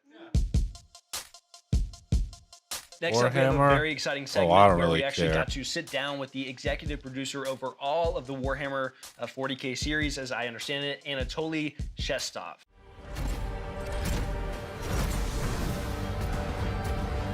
By enemies from within. By enemies from without. By enemies from beyond. Imagine you're playing inside Warhammer Holy universe blur. by the guys who can't Holy use the army blur. to need to find this particular person in charge of bad things to make Imperium stand for one more day before grumbling to dust. That's basically how I would describe it. Just imagine the true Warhammerish stories where no choices are good, but you don't have an option to go away. You need to get your hands dirty, and it's just a matter of how precisely you will achieve this. One of the most significant changes that any player would experience compared to the rogue trader would be more stakes, more value in a surrounding. In any environment Okay, I'm gonna wait for another. that you're playing with, the Oh, covers, no. the line of sights, we read how they are calculated, how they are working, and how much benefit they providing to the party. So it's basically would be Not more bad. It's playing probably around Twitch. the environment. I mean, We Twitch abandon had the problems step-up for like few mechanics, days so now. if you're ending your turn behind some wall, you are behind some wall. There won't be like one circle around you that Well, I guess allows you the to internet- step oh, up of I don't this know, cover whatever. and to shoot at Not that anything. bad. If you so the place where you I'm start gonna your I'm gonna turn, wait till place the where next you're ending your category, turn and would, I might pull it. would be more significant. I'm actually Other getting thing bored. There's a lot of is games I really playing don't care model. about. There are way more roles being made inside the combat. Lots of the things making you roll something, lots of the things make your opponents roll something. So it's not just your weapon skill or ballistic skill, it's way more significant influence of the role-playing choices that you've made previously. Almost all of the combats in the game will have alternative ways to finish them, not just killing all of your enemies. We are allowing player to target specific parts of the body of the enemies, and by doing this we're allowing to make your opponent lose an option to move or lose an option to use abilities. There are different ways how you can tactically approach your desire, your design of how to proceed with the combat. And of course, there is a whole new subsystem that came on a change of the momentum. This is a morale system. Momentum was a party-based, and you spend it to activate some heroic moments of your companions. For the Dark Heresy, we feel it need to be more intimate, more personal, and not just for your party. We are not just telling a story through the environment or the words of in a dialogue. No, we're actually making a case. We're actually making the culprits. We're actually collecting and interpreting evidence and discussing them with your retinue and analyzing them and making conclusions. There are some other mighty forces inside the scintilla because you're not playing in a vacuum and you need to struggle for power. But most of the time, you are playing as a person in charge, as a person that have authority, and the person who need to make hard choices. One of the most significant ways of the influence of a story for Dark Heresy would be your decision of which case is more important. For example, there is under Spire slums, and this is a toxic waste. And the level of the toxic sea is growing. And if you're going there as a first place, there will be toxic waste somewhere nearby. And there will be people getting ready to be consumed by the toxic waste. But if you are going there late stage, there will be actual toxic sea, and you will be playing around it. There will be changes in the geometry, in the changes in the combat encounters of how they are playing, changes in the narrative behind this, and changing based on the timings, how you decided how you approach this. You're free? Why were you in meetings like all this time? Like since that first meeting at what, 12? 2.5, holy shit.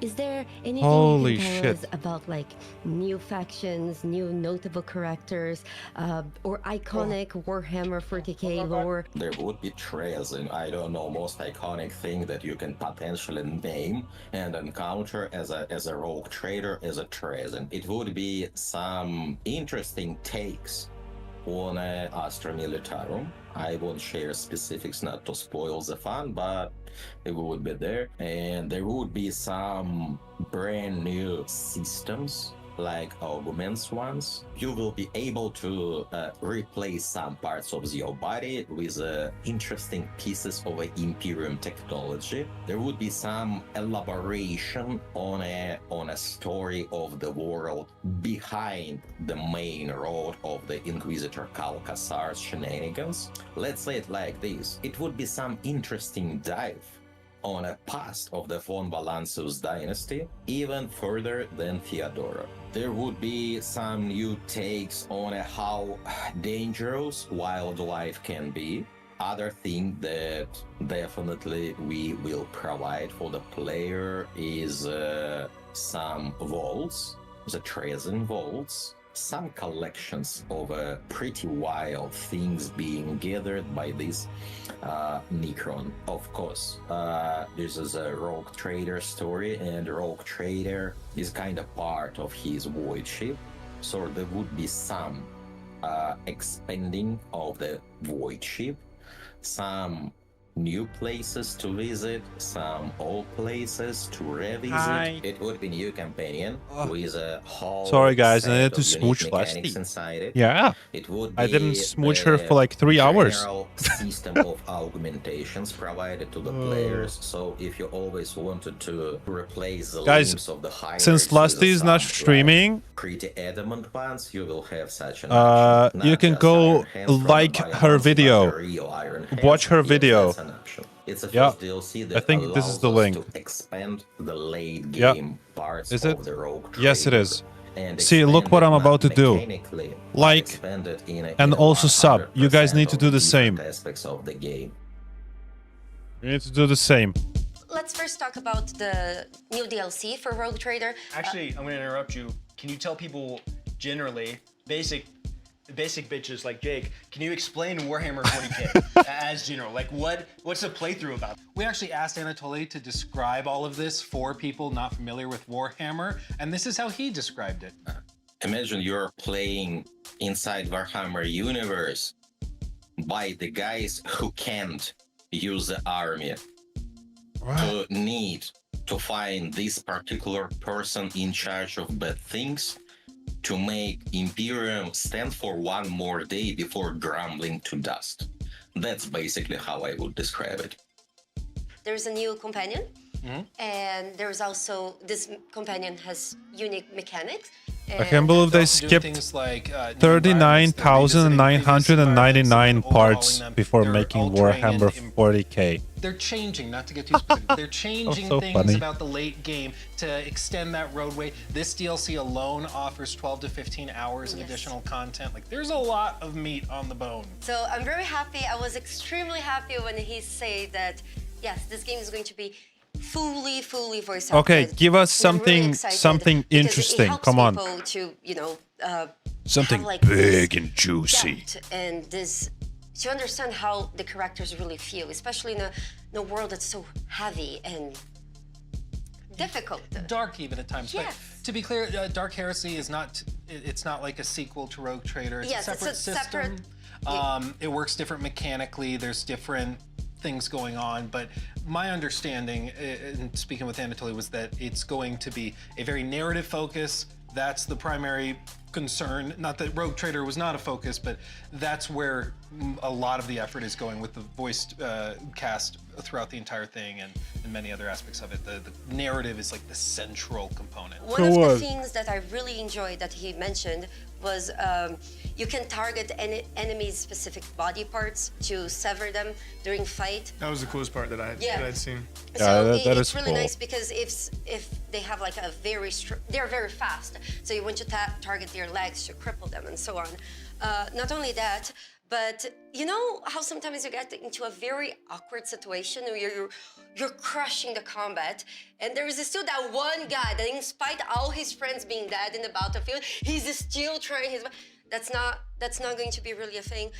Enemies can surrender. They can run away. They can try to sometimes maybe even negotiate their way out of this, and it's up to you to decide what happens to them. Yeah, hearing all those combat options was the coolest thing to hear him talk about. Like, you can render your opponent useless in whatever different limb you want to actually target, but you can also make them blind. There's so many different unique features to the combat where even when I was listening to talk about it, I was like, okay, wow, I've never played a game like this, but it sounds really intriguing. Yeah, and it was just interesting to see Anatoly describe how the team wanted to revisit some of those things that are taken for granted in RPGs, like the concept of just an enemy. Well, you fight until all the enemies are dead, and that's it. But the team went back and was like, that doesn't like necessarily make sense. Like sometimes the guy would be like, you just blew his head off, you just exploded that guy. Yeah. I'm covered in John, you know, like I'm gonna run away now. Yes. And that just makes sense. I love that description he gave. Yeah, I love that one. It's lovely. So, question for the group that I want to spin off of this. How do you play these games? Like, okay, now we know this critical system. You could blow their arm off. You can. Oh, why are they? Oh man, next category. So the choice, like, make it as miserable as possible. Let me take one arm and then feed him that arm while I take off the other arm. Oh, are you surrendering? I can't hear what you're saying. Too late. Yeah. I think he understands me. There are some things that are really exciting about this game, and I cannot wait to try it. So I hope you guys are as excited as I am for this one. And I I'm not excited at all. Games, Sorry. They know what they're doing when it comes to CRPGs. Like, they are not to be messed with. They know what they're doing, and I think this is one to keep an eye on for sure. Next up, a few games that I would consider guys, we're gonna end it here. I would have fun sitting and playing with people. Like, I really don't care about these. This is going to be Tower. Maybe there's gonna be something interesting later on, but I'm just gonna. We can do a recap yesterday. No, we can do a recap tomorrow. We can do a recap tomorrow. GG. GG. I can't. That's too boring. Guys, thank you for being here. I'm not gonna rate anyone. Go wherever you want to go. Let's do it yesterday. Yeah, well, we can do it. We can do it yesterday. Mr. Sandman. Okay, I love you guys. I love you. I love you. Go hang out wherever you want to hang out. Also, don't forget to join the Discord. Very cool. Very wow. And go like Lesty's video. Birds flying high. Bye.